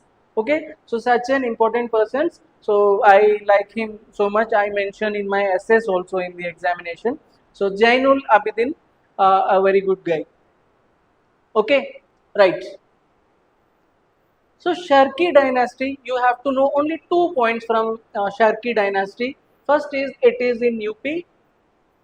Secondly, their architecture is so important that in Indian history we have a different variant called Sharki architecture. So Sharki architecture. So there are two mosques which we will see, which are very important examples of the Sharki architecture. Okay, so this is Sharki. Now, Haji Elias, he was the unifier of Bengal. So, he has brought all the Bengal people at one place and then unified the Bengal region. Okay, this is what. So, up to here it is done. Now, the important thing is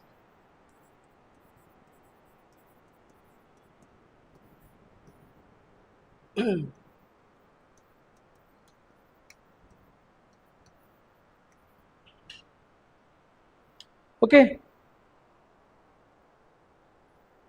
okay. So, Bahmani Hassan Gangu is important.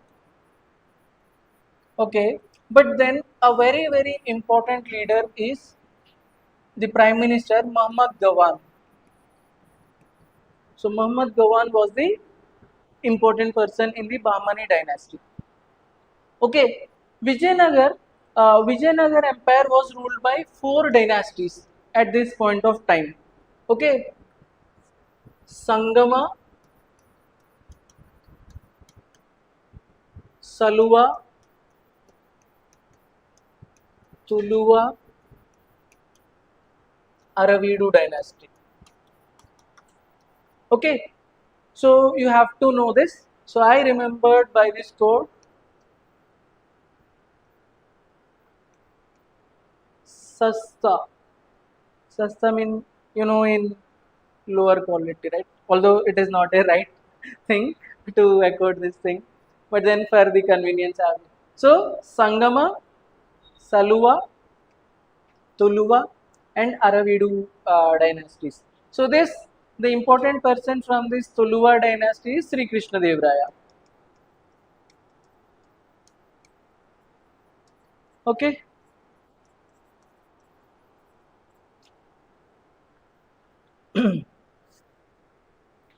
Uh, okay.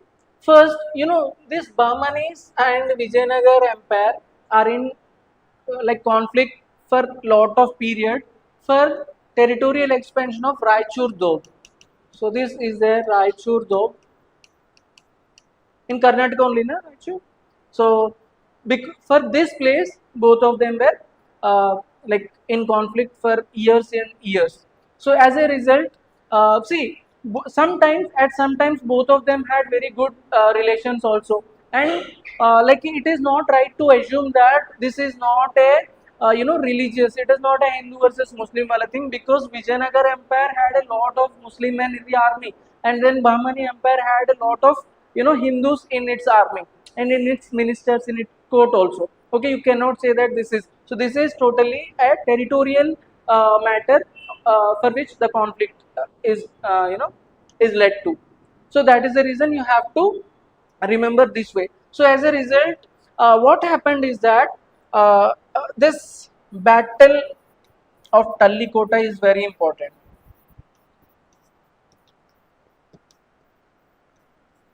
So actually they were quarreling since initial times only, but then very fiercely, where they had gathered huge military. This Vijayanagar Empire was taking the help of even the like they were taking the help of Portuguese, and all these people were taking the help of French and all, and they started. So this battle is very very important in Indian history, because for the first time both sides, two sides have come to a war with ammunition.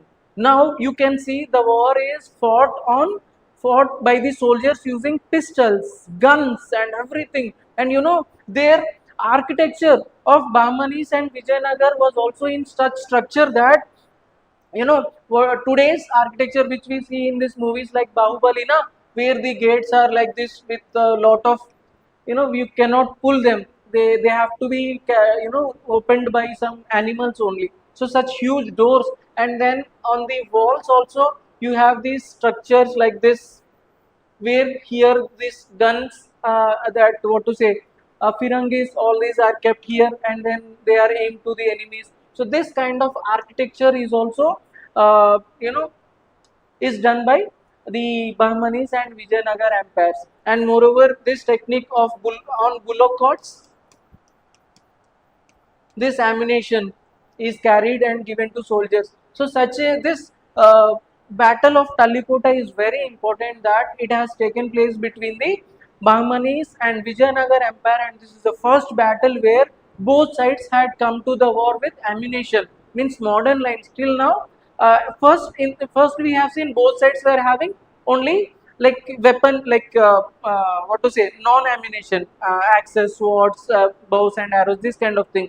Later, with the advent of Babur, we have this ammunition, but that is for one side only.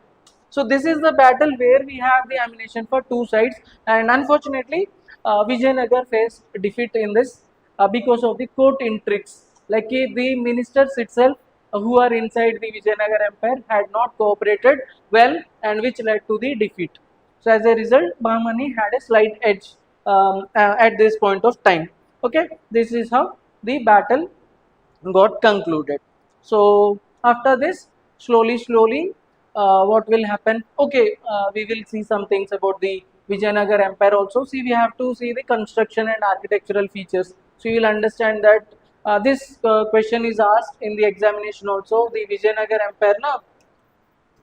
So for Vijayanagar Empire, their dynastic deity is Tirupati, Tirumala. So these people have developed the present days Tirumala Tirupati temple, and then huge gopurams. Although gopurams were there since previously only, but now very gigantic, huge gopurams were there, and then uh, Kalyan mandaps. So Kalyan mandaps, so where for the religious rituals and rites to take place, this Kalyan mandaps were taking this were made.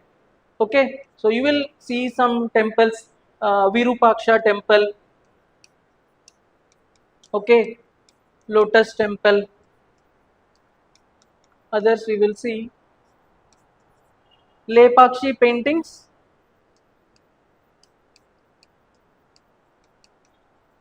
Okay, so all these were during the Vijayanagar Empire. So during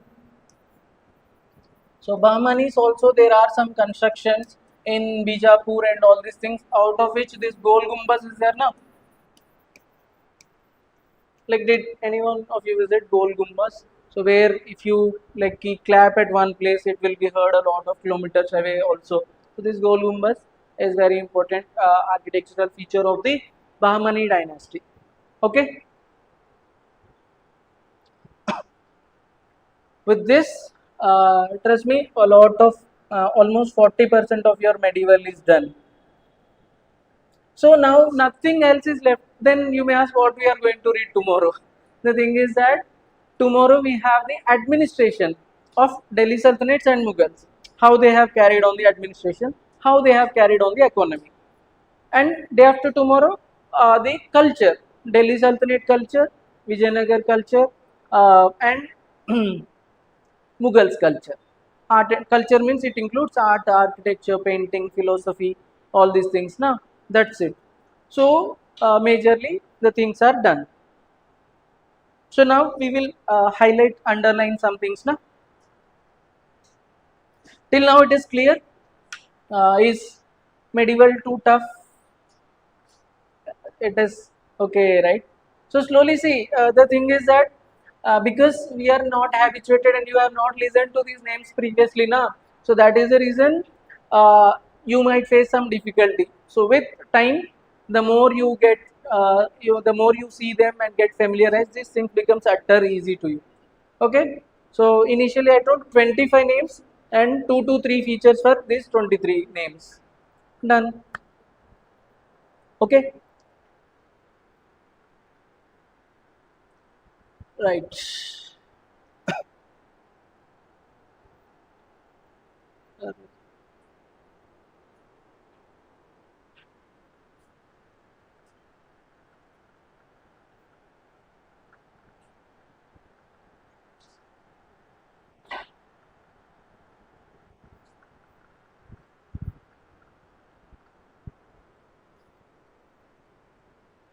इथलं open sir आठला गेलं इथलं okay अच्छा okay okay fine. So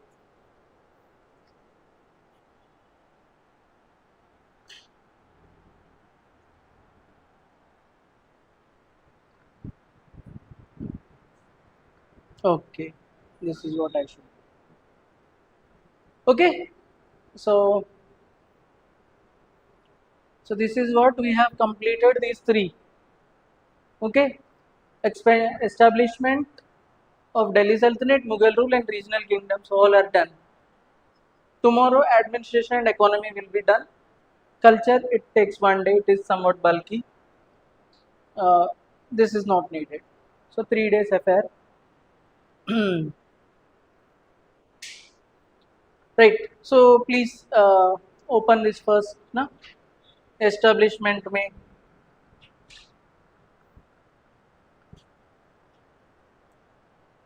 Okay. So what are 5 dynasties of Delhi Sultanates? You know now, right? So the code also you have written. Yeah. So by seeing there, can you tell which Delhi Sultanate dynasty has ruled for the longest period? Tughlaqs?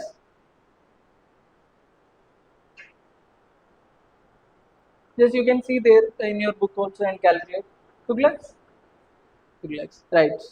So these 5 are referred as Delhi Sultanates.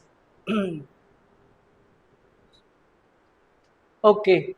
So we have talked about 3 uh, foreign rulers or Turkish rulers. The first one is Muhammad bin Qasim, right? The reason is sailors issue. Indian sailors and Arab sailors had fought, and these people had come to their rescue. Okay, here you have this rise of Islam and all that you can just study for your convenience, and that's it, not needed. Now, Muhammad Ghazni. Okay, so Muhammad Ghazni, uh, this temples you have written the code na Tamanna ka Sona, Taneshwar, Mathura, Nagarkot, Kanauj, Somnath. Yeah. So these are the temples, important temples that are attacked by Muhammad Ghazni. Okay, so if you are confused between Ghazni and Gorina, who is the invader and who is the visitor, so you remember that Ghazni is the one who forgets everything, right? So he forgot and came 17 times. He thought that, oh, I went to India, and forgot again and again he came. Okay, that way you remember. So Ghazni is the one who forgot and came 17 times. Gori is the one who uh, had come to settle. Muhammad Ghori. So their names and all are not known. Not. So please, this Muhammad Ghori's one battle I didn't mention you. So Battle of Anilwara. Okay.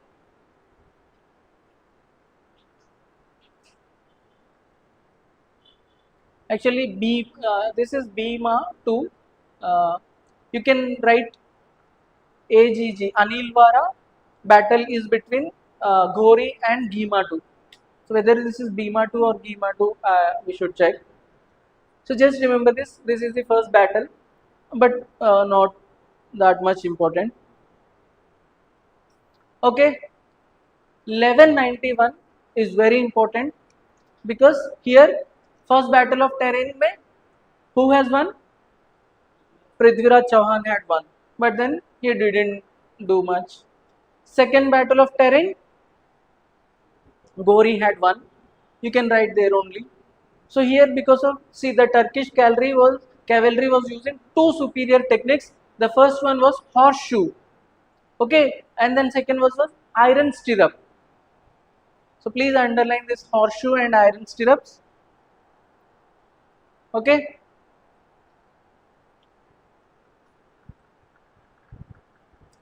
Next paragraph you can see after the terrain, then Jaichand at Chandwar near Kanauj.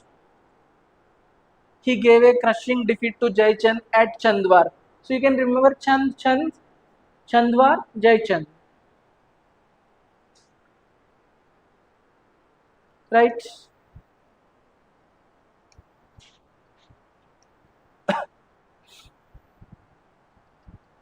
Okay, now Mamluks dynasty. So the word Mamluk refers to owned slave, all these things you can know. Okay, Kutubuddin Aibak. So Kutubuddin Aibak was the first one, right? Uh, so what was the code that we have kept for A, B and Q? A for Aday Din Ka Jonfra and B for Lag Baksh. N for Hassan Nizami, the scholar. Q for Kutubuddin Aibak and Kutub Minar. એટલે? अच्छा, अच्छा. ఎంతసేపు ఉంటుంది చూసి inverter can be for 4-5 hours. This is good now or else?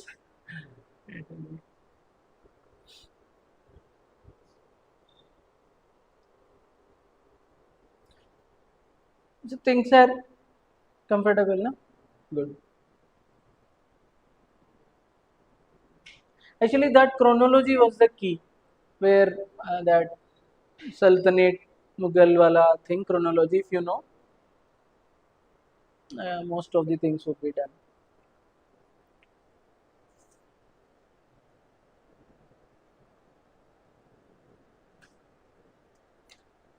So is the inverter not immediately without switching off? Don't it happen in continuous? In any settings we have to do or what? Okay. Mm-hmm. Okay. Still.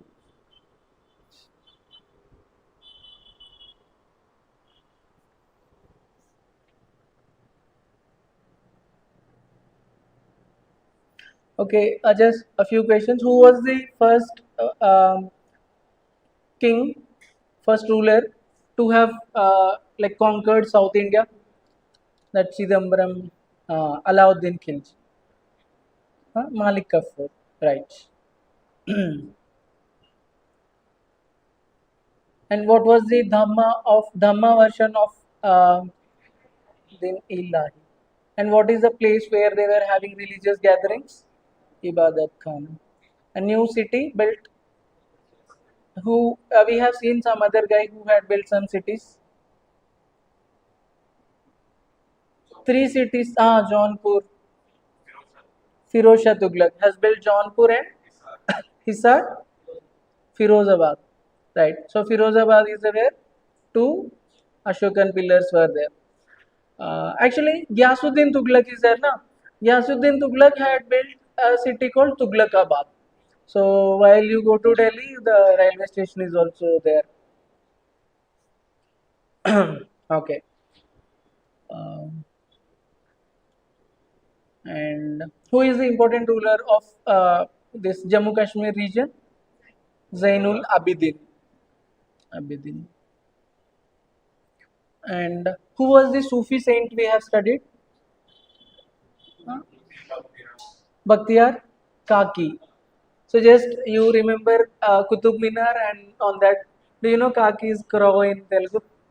So Qutub Minar, Kaki you can imagine on that. Sorry, what happened?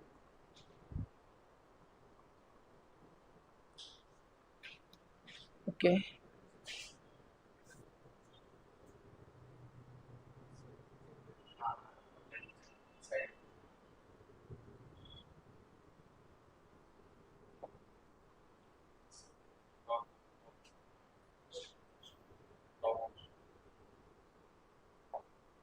Hmm.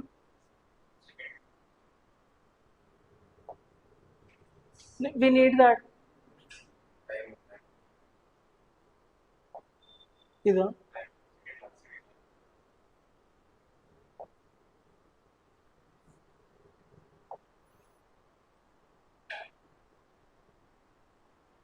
Mm-hmm. This is the first time now that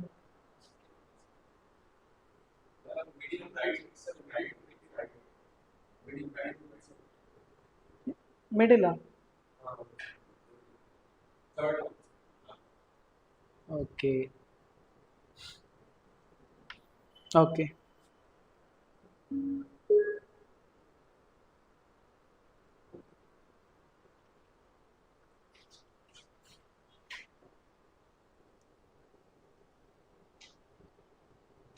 Okay. So at which page we are? Huh.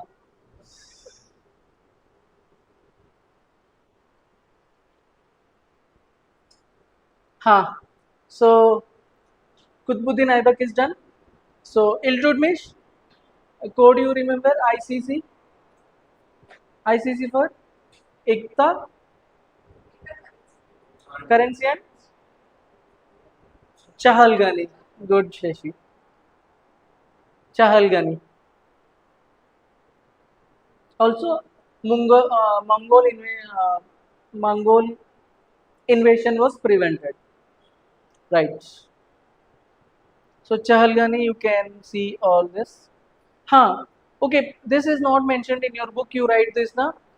During this period, allow Iltutmish period, there are some important guys, scholars.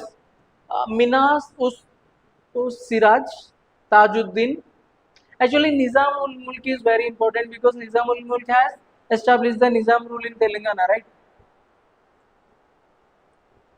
So I remember these guys as Meeta, Jani. Actually, you can remember only two: Minas, Usiraj, and Nizamul Mulk are important. Okay, only two.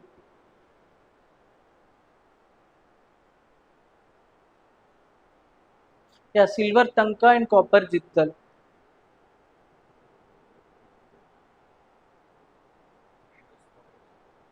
Yeah, scholars during Iltutmish, no? Just remember Minas, Siraj, and Nizamul Mulk only. So other two, if you optional, you can write scholars during Iltutmish period. Okay. Now Razia is there. Razia you can skip from exam perspective. I mean prelims perspective, not important. So this Nasiruddin Muhammad also not important. So he has married the daughter of Balban and then settled happily, and Balban was taking care of the things. So Balban, all the things you know na. Can you tell few things? Persian. Currency is Tughlaq. Spice. Spice system. Sajda and Pybos. Uh, Pybos. That thing. Theory of kingship and spy system and Persian festival. Yeah, so you can remember this code NPKS. So NPK fertilizer. Okay. N is Nowruz. P is Persian tradition of Pybos and Sajda. K is kingship and spy system. And he has disbanded the Chahalgani system. Gone. He himself was from Chahalgani and he removed it. Okay. Okay. NPKs you can. Here in this page number 139, uh, bottom say second paragraph, you can see this military department Diwan e Arz. Please underline Diwan e Arz na military department. So I remembered this urge as like urgent military may urgency is needed that way. So Diwan e Arz refers to military department. Okay. So only that. So don't remember this Rajputana, that these small wars and all. So Sijda and Pybos. See, Pybos kissing of the monarch feet in the court. So all that are not needed. Yeah.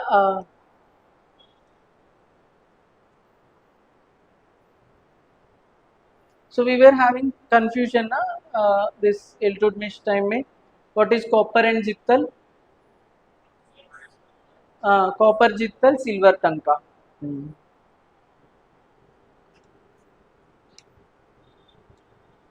Okay, military department is over. So the next one, Balban, you can, Ariz e Mumalik is important. War minister, you can say. Not so important, you can leave here. Chahalgani. Khaljis. So Jalaluddin Khalji, I have told na, he was the first ruler of Delhi Sultanate. Clearly forward that the state should be based on willing support of the governed, and where Hindus, the state in India cannot be truly Islamic. Okay, Jalaluddin Khilji.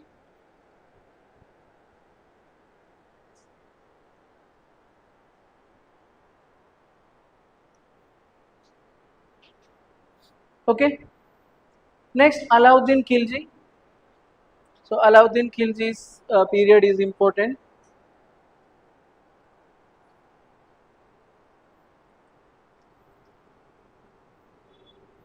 Okay. So Alauddin Khilji, you can remember MMMBS.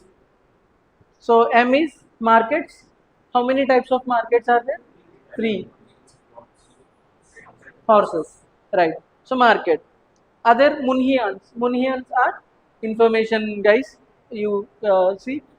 And other, Mongols invasion has taken place at this point of time. Barids are brainy people, intelligent, and South Conquer. Malik Kafur, yes. So you can read this in the second. See now, market regulations, grain, cloth, and horses. And Shahna-e Mandi. So Shahna is a previously in ancient history also we have seen Shahna is the guild ka Shreni Shahna.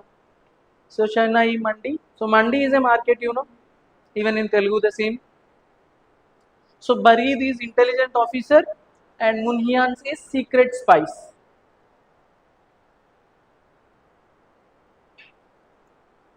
This one Dalals means Dalals, brokers. So even in Telugu also we say na Dalarlu in Dalarlu, Dalals.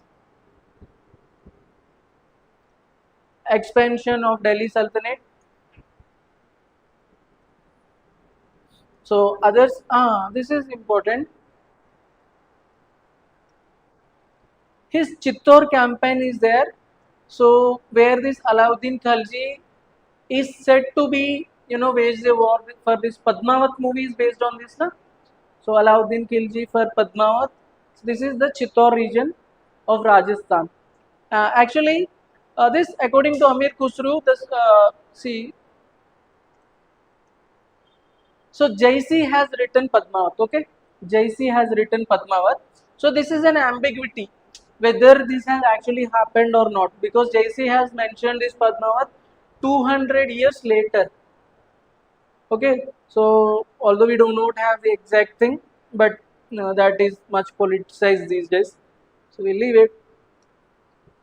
So Deccan and South India, Malik Kafur. So Pratap Rudra in Warangal, you can underline, and Chidambaram temple. So all these are well taken care of.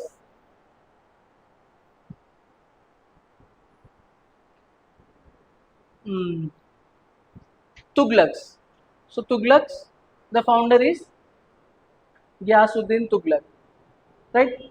Gyasuddin Tughlaq. So Gyasuddin Tughlaq, the only important point we are remembering is he built the city of Tughlaqabad. You can write there, it is not here.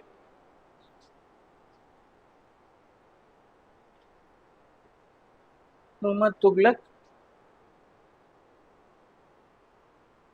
right. So this is not needed, northwest. So don't worry about the small things which they did. Yeah, this is very important. Transfer of capital. The next page may transfer of capital from Delhi to Diogad. So you know what happened after the transfer. So he could not manage the things. Here two important transfer of capital. First page may, first paragraph may see Ibn Battuta and Isami. Okay, these two are the important foreign travelers. Okay, Ibn Battuta and Isami are the foreign travelers during Muhammad bin Tughlaq period. Very important. Okay.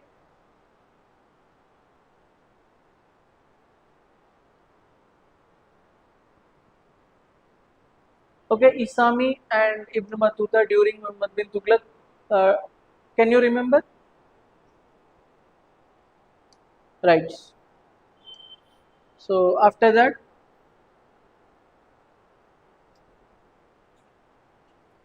I told her he has like New Diwani Kohi. Kohi is for agriculture. So Kohli agriculture, you'll remember. Token currency also. So Jittal in place of Tanka. People started making their own coins now. So print at home and go out and purchase vegetables and all needy essentials. Okay. Next, Firoz Shah Tughlaq. Hmm. So Firoz Shah Tughlaq, very important for agricultural development. Okay.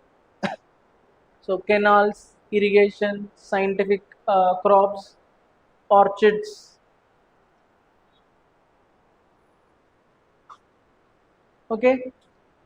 So state factories also. So state factories are called karkhanas at that time, na? So karkhanas a lot were established because see now when the crops are like see kind of food processing industries, all these have come up during this Firoz Shah Tughlaq period. Okay, so that is very important. State karkhanas on large numbers and three cities: Hisar, Jaunpur, Firozabad.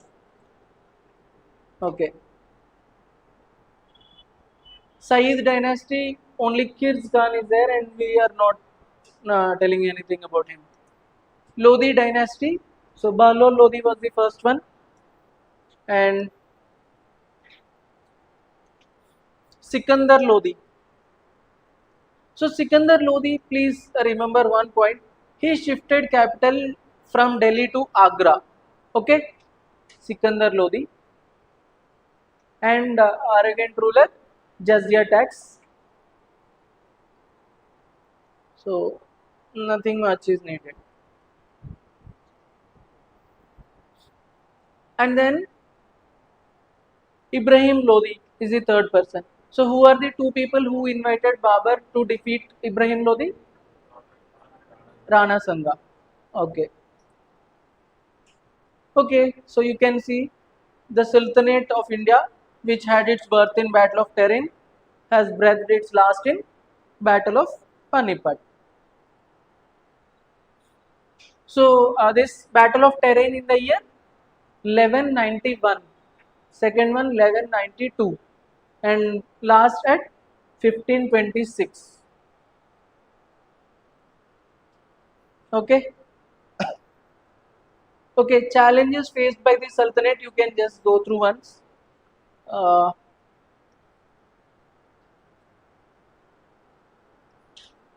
all these things, Chahalgani, provincial kingdoms, resistance by Indian chiefs. So that's it, Sharki. So Sharki architecture you find in UP, Jaunpur region. Jaunpur. So Kashmir mein the important ruler is Jainul Abidin. So you can find this in the page number 149. So Jainul Abidin, enlightened ruler, liberal ruler, abolished jizya, cow slaughter prohibited, translated Mahabharata and Rajtarangini.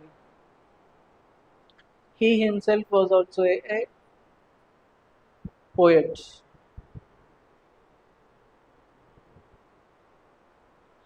You can see 150 page Malwa mein. So Malwa, you have this new architectural style called Mandu architecture. Did you see in the first paragraph Malwa, Mandu architecture in the last line, first paragraph? So Mandu architecture. So these three are there: Hindi Mahal, Jama Masjid, and Jahaj Mahal. Okay. So I, uh, how I remembered Himaja, Hindi Mahal, Jama Mahal or Jama Masjid. So you remember these three things belongs to uh, Mando architecture in the Malwa. So this is very deep thing. I don't think you need to remember. This is in the next thing. Ferishta, there is one foreign traveler. Please remember. So Ferishta came during the Ibrahim Adil Shah period of Bijapur. Okay, so Ferishta in Bijapur.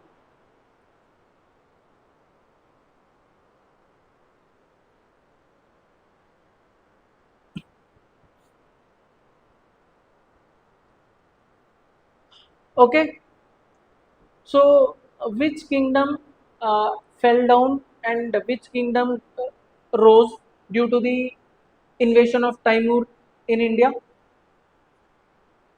Sayyids came up and which kingdom fell down? Tughlaqs.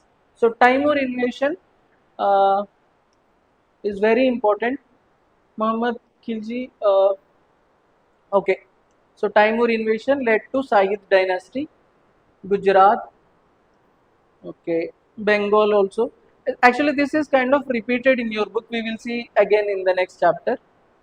Uh, this thing. Okay, then this chapter is done.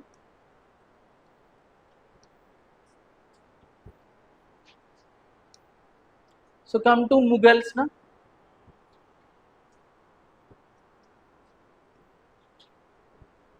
Mughal rule. So Mughal rule.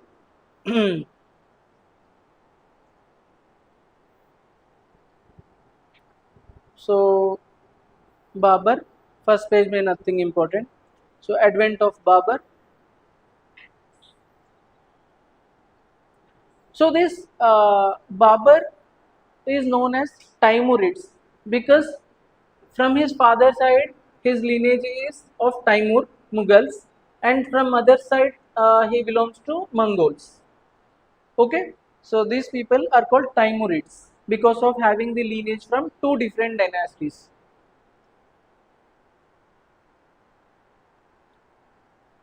Okay, so two people who invited are Daulat Khan and Rana Sanga, you will remember. So in the next paragraph you see na Rumi method of warfare and cavalry. So in the first battle of Panipat, he emerged victorious. Hmm. So battle of Kanwa, KBR we thought na, Kanwa, B for Babar, R for Rana Sanga. So you can underline this thing in the page number.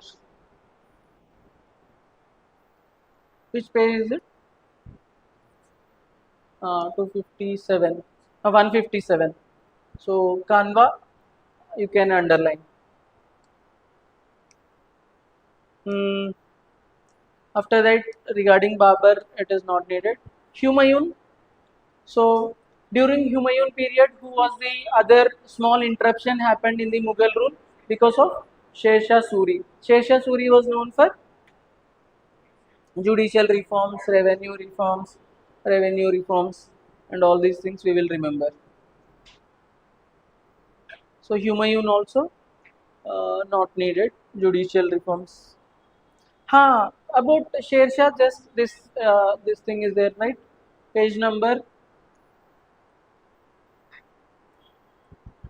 159, page number 159, rise of Sher Shah Suri mein. So here one thing is not given here, in other books it is there.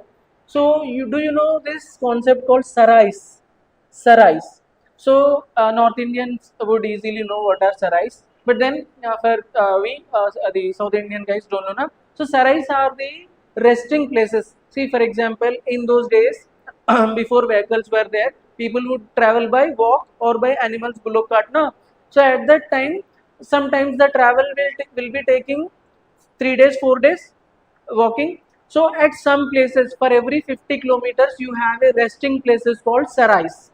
Okay, so resting places are called sarais. And other thing is that these sarais later on developed into the postal structure also, which means, see for example, every 50 kilometers sarais are there.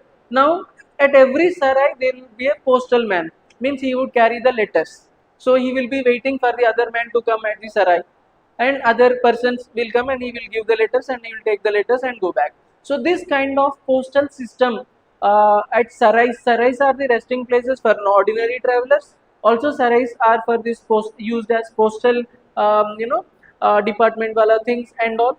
And this is done along the very important road called Grand Trunk Road.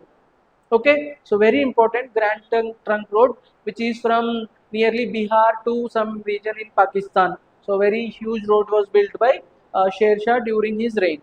Okay, these two things you have to add along with the judicial and uh, administrative reforms, sarais, and this thing. Also, first time our currency we are calling this rupaya, na rupee today. So this rupee, the other form, that name rupaya was given during his period only. Okay, so Sher Shah Suri rupaya is very important. Anyways, we will see in the next chapter. So this is Sher Shah Suri, and how did Sher Shah Suri die? Gunpowder accident. So then this led to the comeback of Humayun. You know how Humayun died? Falling from the library. Uh, huh? Polo? Hmm. Acha, acha. So in books it is mentioned like in library steps he fell and died. So actually this thing, how this uh, Kutubuddin Aibak has died. So Kutubuddin Aibak died while playing this polo. From horse he fell down and died on the ground only. So very good reasons to die. Right. So Sher Shah Suri, uh, Sher Shah Suri and Humayun fought the Battle of Kannauj. How will you remember? I remember as Hum Sher Khan hai, Hum Humayun, Sher Sher Shah, Khan for Kannauj. You can write there. Hum Sher Khan hai, Humayun, Sher Shah, Kannauj.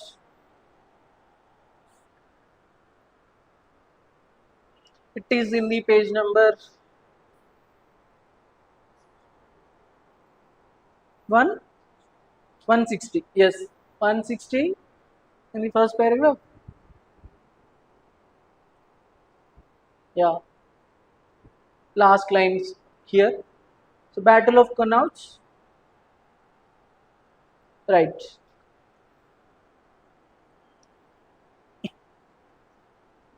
So judicial reforms and all these things are there. Okay. Akbar. So you know about Akbar, all these things, na? So Bayram Khan was the person. So you please in this regency of Bayram Khan, na, underline this guy's name, Abdul Rahim Khani Khana. So he was the son of this Bayram Khan, who was a very close associate and confidant of Akbar. So Abdul Rahim Khani Khana, uh, he was also in that poets list. Just to remember that this Abdul Rahim Khani Khana was during the Akbar's period. That's it. Okay, this thing is not needed. Rajasthan, alliances, Afghans, not needed. Punjab. This is important. In Punjab, you open this page, na? Punjab, 163. Okay, so in this Punjab, some important incident has taken place. So there are some sect called where is this? Roshnai sect. So Roshnai sect was disturbing the Mughal Empire. So Akbar has sent this Birbal. Yeah, his very important associate Birbal is there. Na? You have seen lot of Akbar Birbal stories. So they are very close to each other. And to suppress this Roshnai sect, he sent Birbal, and unfortunately Birbal was killed. Okay, at that point of time, again he sent the Todarmal and Raja Man Singh to suppress the Roshnais. So see the secular nature you are seeing, right? See, Raja Man Singh was a close associate of Akbar. So this kind of things has happened.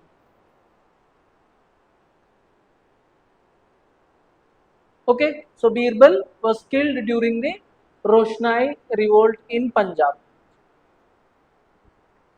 So Deccan not needed.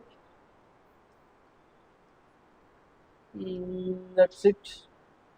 See, that is the reason. If you clearly observe now, this maps of India map territory is given only at three places: at Ashoka, at Samudragupta, and Akbar. Okay, Mughal Empire, Bairam Khan, and all these things. So Jahangir, Shah Jahan, Jahangir is famous for painting. Good. So other than that, nothing much needed.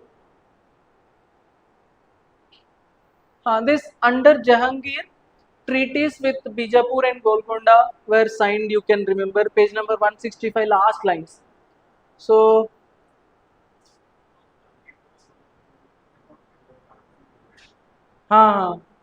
he gave na? He did not give. Okay. Okay, so this is during Shah Jahan actually. So Shah Jahan, during the Shah Jahan's period, Bijapur and Golconda has entered into an agreement with the Mughal Empire. Just underline that point.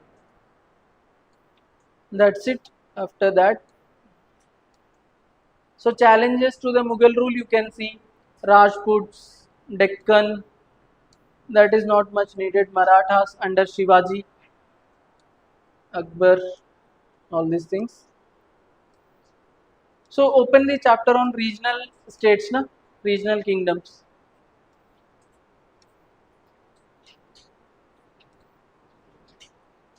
So emergence of regional states in India. This is 18th century we are talking about. Okay, 18th century means 1700s. Okay,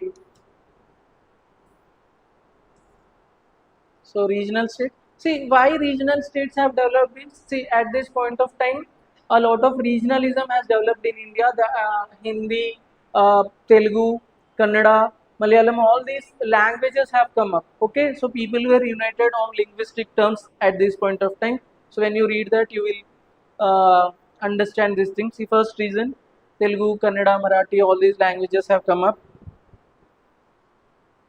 and then lot of Sufi saints were there, Bhakti saints were there. So here there are three, but you will remember, you will learn a lot in next periods.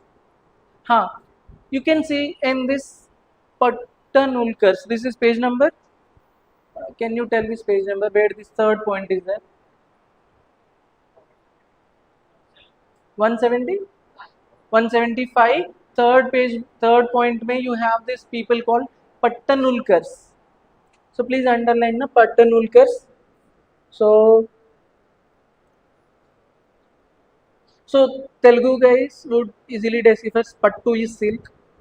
Okay, so Pattu in Hindi, what is it? Any correlation? You cannot. So that means you have to remember the same way. So Pattanulkars, um, Vijayanagar Empire mein, these are called silk weavers. So please remember that one. Can be asked.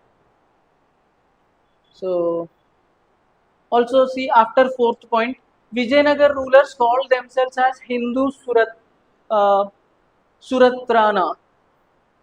Okay, Hindu Suratrana. So this is that lines are important, or else these statements only if you read you will understand. See here, the Iqtidari system of Delhi Sultanate influenced the administration of Vijayanagar and Bahmani Empire. So these one it influenced, it had some impact. These kind of things you should read. So which we are missing out here. You have to finish and fill that gaps. So rise of regional states. Uh, where is the first one? Jaunpur. So Jaunpur mein we have the Sharki architecture, right? Sharki architecture. Other than that, you need not remember much. Sharki architecture. So there are some two mosques. If you want, you can remember. So Kashmir. Uh, Al-Biruni has written this Al-Hind. Please remember na. Al-Biruni, Al-Hind. Al you will remember, right? Al-Biruni, Al-Hind in Kashmir.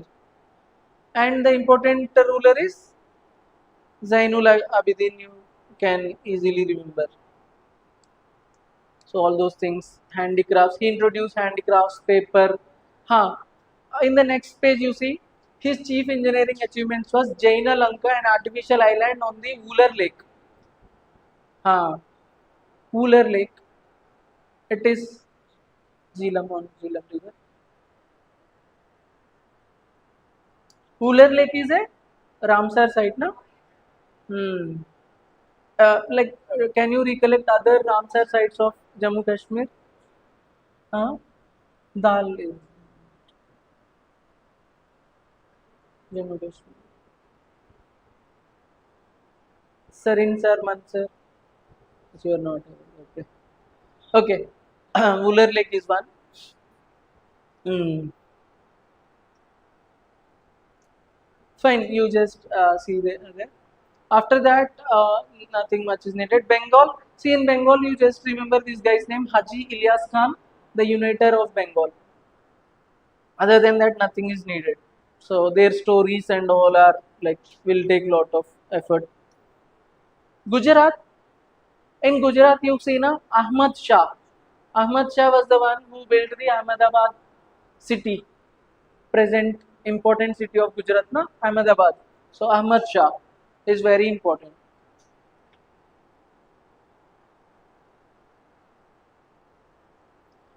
Another important ruler, see Muhammad Begara. So Muhammad Begara is very important. Uh,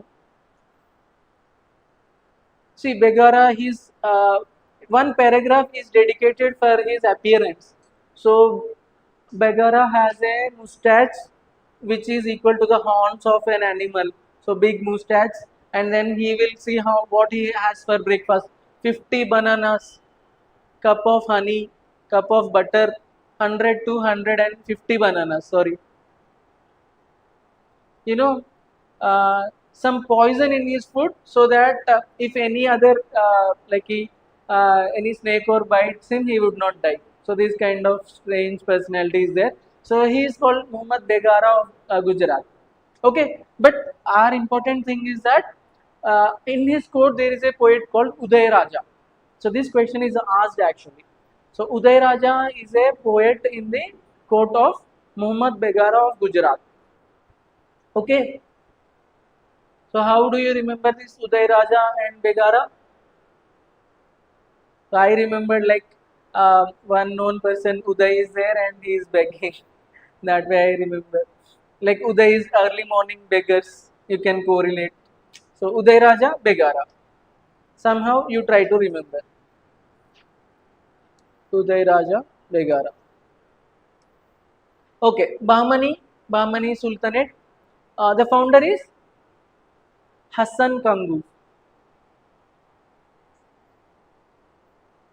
Hassan Kangu.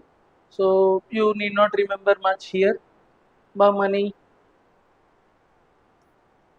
Just the story, whatever I have told, na, that is only there.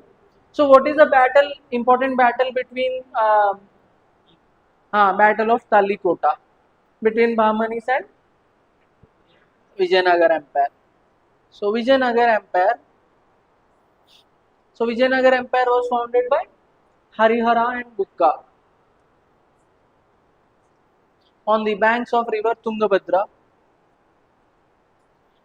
This point is very important. What is this page number? 183. 183, second paragraph, last lines.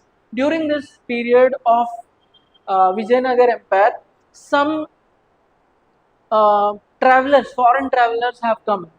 Okay, you see Niccolo Conti, Nunes, Domingo Pes, Duarto Barbosa, and Abdul Razak. Okay, so I remember by using the code Doni bar Ranu. Okay, ran. Doni bar ran, you can remember. Do is for Domingo Pias. Ni is for Niccolo Conti.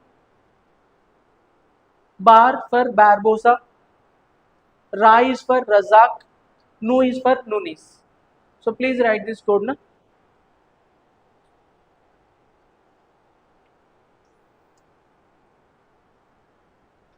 So Dhoni ran to Bar, you can see, or ran away from Bar. Do for Domingo Pace. Ni for Niccolo Conti. Ran for uh, Bar for Barbosa. Ra for Abdul Razak. And Nunis.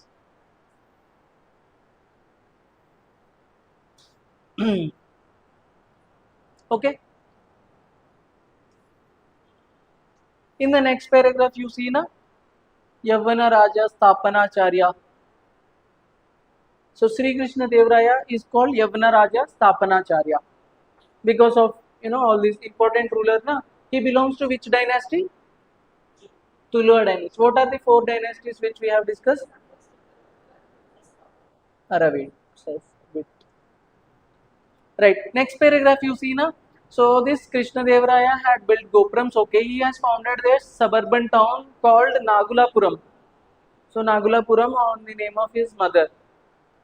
Okay. The famous temple of Tirupati developed during this period greatly. Okay. Very important. That's it. Other things you will easily. So this is very important. In the next page you can see Nayaka system. So Nayaka system, Amara Nayaka system, these kind of systems are there in Vijayanagar Empire. So Battle of Talikota, defeat of Vijayanagar. So what are they fighting for? Raichur Dog. So for the control of Raichur Dog.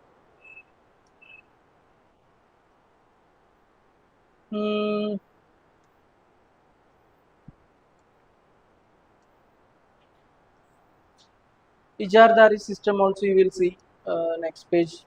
Na Ijardari system is in modern history also we have discussed na Ijardari system, Warren Hastings, auctioning. So one person will get the right to collect taxes, the highest bidder. Okay. So with this, today's things are done. Tomorrow we will see the administrative aspects and economy aspects, and day after tomorrow cultural aspects. That's it, done. Medieval. So one more thing, actually in my office now, I have exhausted with my leaves. So that is the reason. From now, I'll be taking if any classes are there in further period, either in the early morning or late evening. So that is the reason for next 2 days. So if you are able to come, like we will finish from 8 to 10. So that I can leave at 10:30 to office. Okay, na? So just that's it. So other than that, nothing